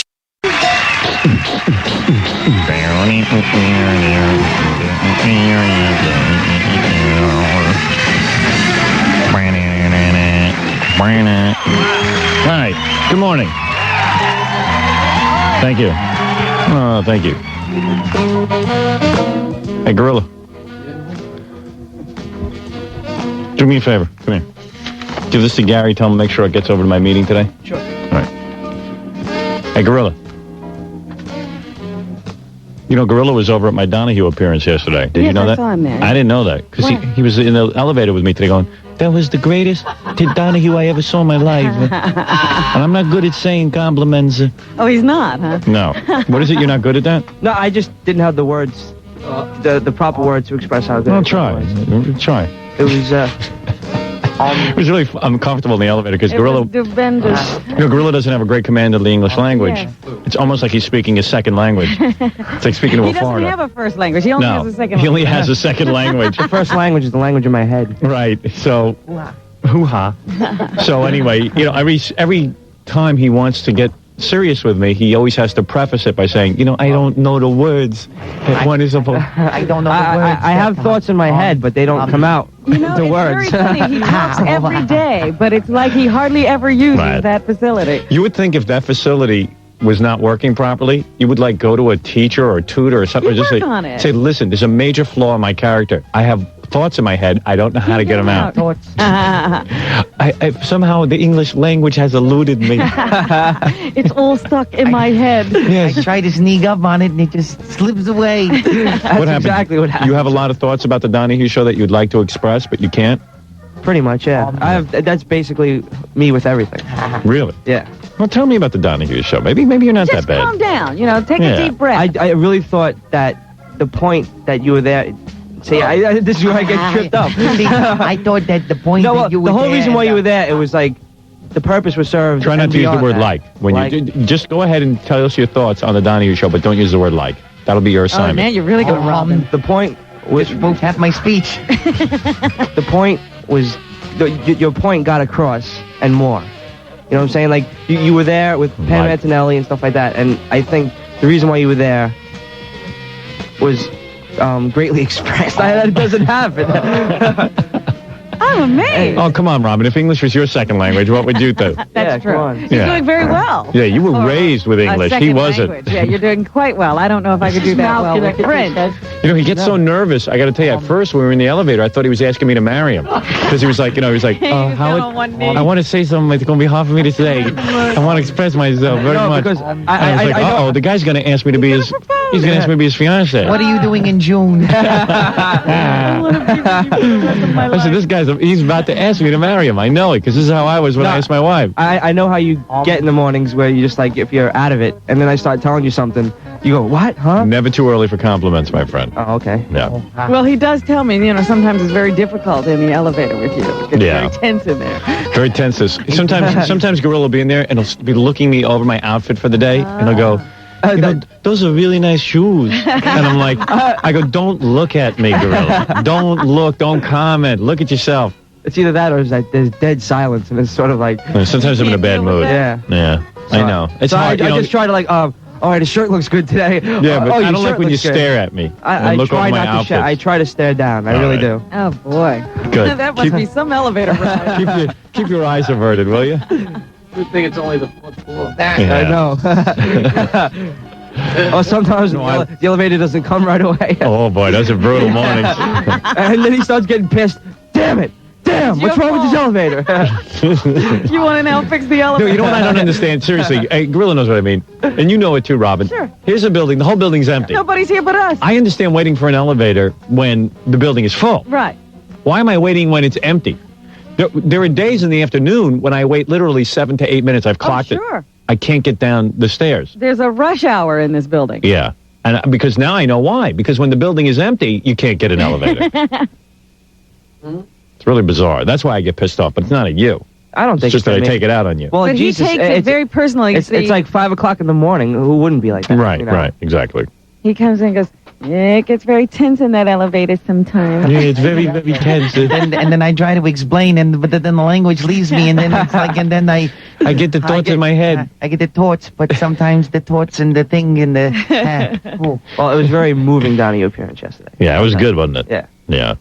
Yeah. Donahue will air Friday.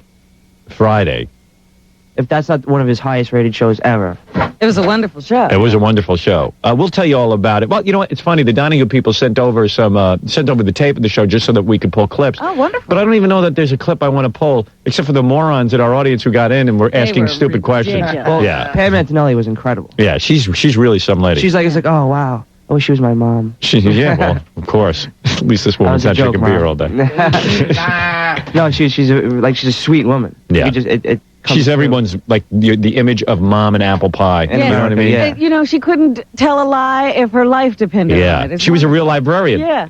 Absolutely. Yeah. When she walked out, I was like, central casting. Yeah. Donahue, I'm sorry? She was the woman in the library you were afraid to go up to, and then she said, oh, no problem, and she just walked you through the whole library. Yeah, it made you feel good about the library. Yeah, definitely. Obviously, you never visited the library. Yeah. The woman at the library. The woman at the library.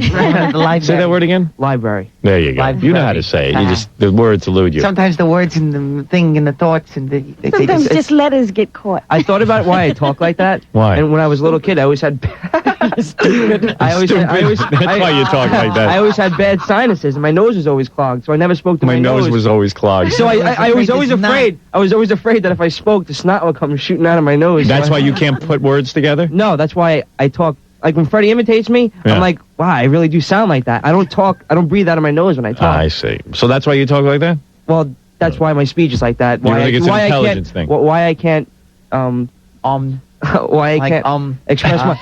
express my thoughts is another reason.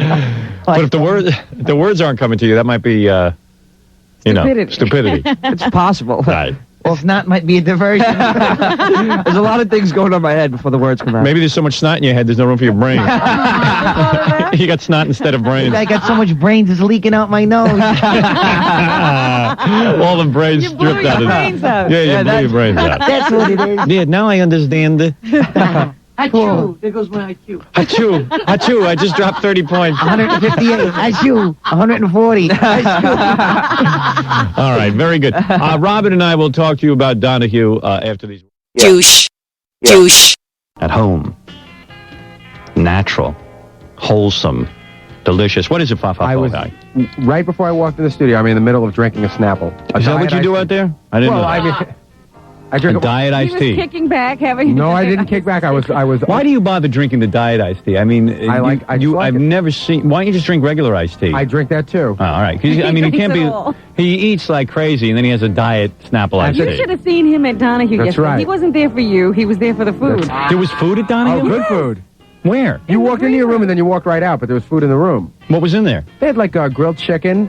They had like little health pizzas, and then brownies.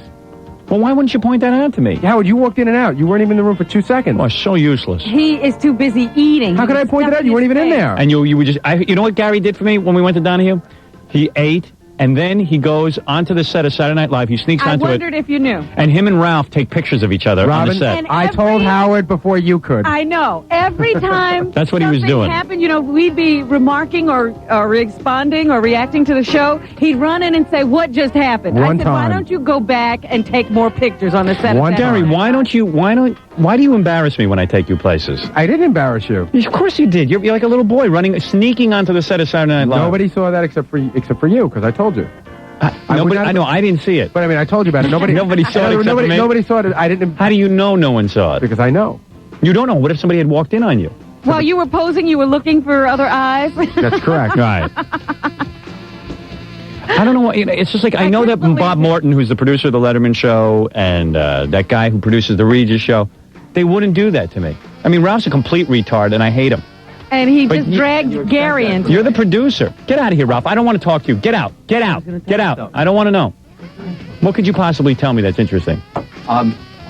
Gorilla asked me to take a picture of him in there too, right? Oh, that's really interesting. So I went in there and took a picture, and then as we're walking out, there's some glass thing, and there's about 70 old ladies staring down. Right, a tour was coming. So people did see Bob Hawaii. I don't know if they saw him, but Gary, no one could have walked in and said, "Hey, kid, what are you doing?" Nobody did. Yeah, you behave like a child. True. No one would know you're in show business. I'm a boy.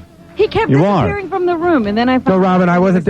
You are. And then he comes running in and goes, "What happened on the Donahue show?" What just happened? What did they say? Yeah, why don't you repeat the whole show for Gary? Why don't the two of you confer on bending the truth? Because you're both very good at it. I'm not bending anything. I'm just reacting to what you told me. The one time that I walked in when I didn't hear what happened, I was actually in the room next door talking to your agent's assistant. Oh, I see. What just happened? What were you talking about with her? So maybe she could take pictures of you and Ralph together? You don't even know your agent's assistant is a guy? Who is my agent's assistant? Peter.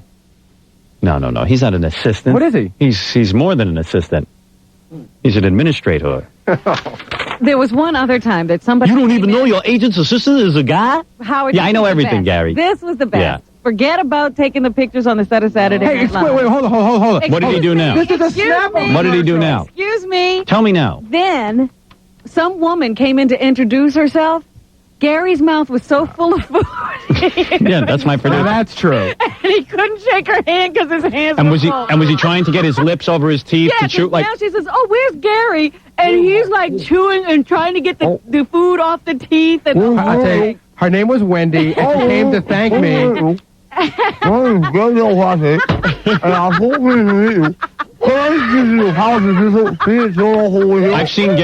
seen Gary. Not far from the truth. His mouth is full, and like all of a sudden he realized his huge teeth, he can't chew quickly. That's right. And his gums and teeth have to be covered by his lips, and this whole shutdown process goes on. And he's like, and then he holds up one finger and he goes, "That's true. That is true." Like 1 minute, I'm chewing. You're leaving an important part out. You're leaving out the way my eyes flutter while I'm chewing. And then you have to start licking your teeth to clean off your choppers. That's absolutely true. Yeah. It's like the worst. And he's like, working. And it's like, this is, I'll do this for the E! Show. Here, this is Gary eating, all right? And someone interrupts him, and he's like, and then all of a sudden someone says, "I got to talk to you." And he goes, and then after he finishes chewing, the tongue starts going over the teeth. Right. Like a car Cleaning wash. them off. And this takes about a good 3 minutes. No, it takes about 45 seconds, but it seems like 3 minutes.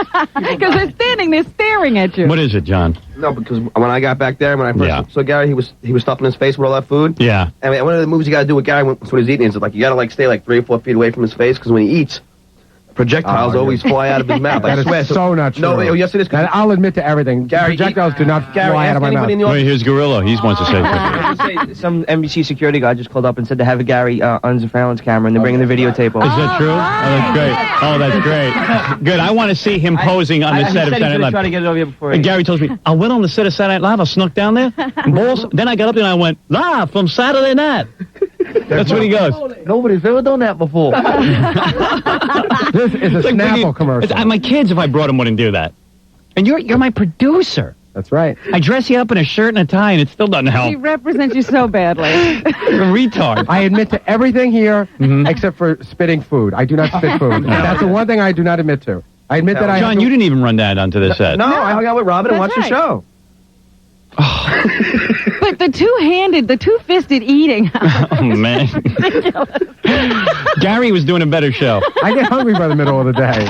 You think he'd never seen food before. I hadn't seen it since 6 o'clock in the morning. And, everyone who saw the Donahue appearance said, man, this one's really riveting. Gary's taking pictures, running through the halls. Wait a second. How come you're telling me how great it was? I didn't know you didn't even see it. Howard, I walked out during a commercial break. I saw the entire show except for about 2 minutes of it. What just happened? What, you want Robin to explain to you what happened? No, what is Robin? What did just happen? He talks over it, then he goes... Right. What did you just say? Yeah, I know. He did it constantly. John does the same thing. John does the same thing. John makes these comments and you can't hear it. He goes, and everybody does that. Everybody's got to make their comments. Gary, you were the one. No, you were the one. Robin, I was in the room with you. Was Gary talking to the TV? He was out of the room, then he popped it. What just happened? It's embarrassing. What did you say? I'm the most normal guy out of the whole group. See, Robin, you're agreeing with John and you don't even know what John said. What did he say just now? Robin's agreeing with John and she didn't even know what John Why said. is everybody clapping? Yeah, what happened? Did he say something funny? What's the matter, Gary? You know what? You have to work for me, jerk. You're the last person should be piling on. John's on thin ice and you're in the water. Admit it. This is the truth, right? Yeah, it did happen. Gary, you got to act more professionally when I take you places. Seriously. And, you know what? We have to start the FMEs because there's lots of awards to give away, and Stutter and Vic has to come in and do a monologue and sing a song. Yeah, right. Okay. All right. Excuse me, when I got to choose some food. My vote was a junior song. Snapple is made from the best stuff on earth, and obviously Gary should wash his teeth and choppers down with Snapple because it's all natural, won't corrode those big laminates. All right, very good. We'll be back with more right after. Live from New York, not where I'm supposed to be.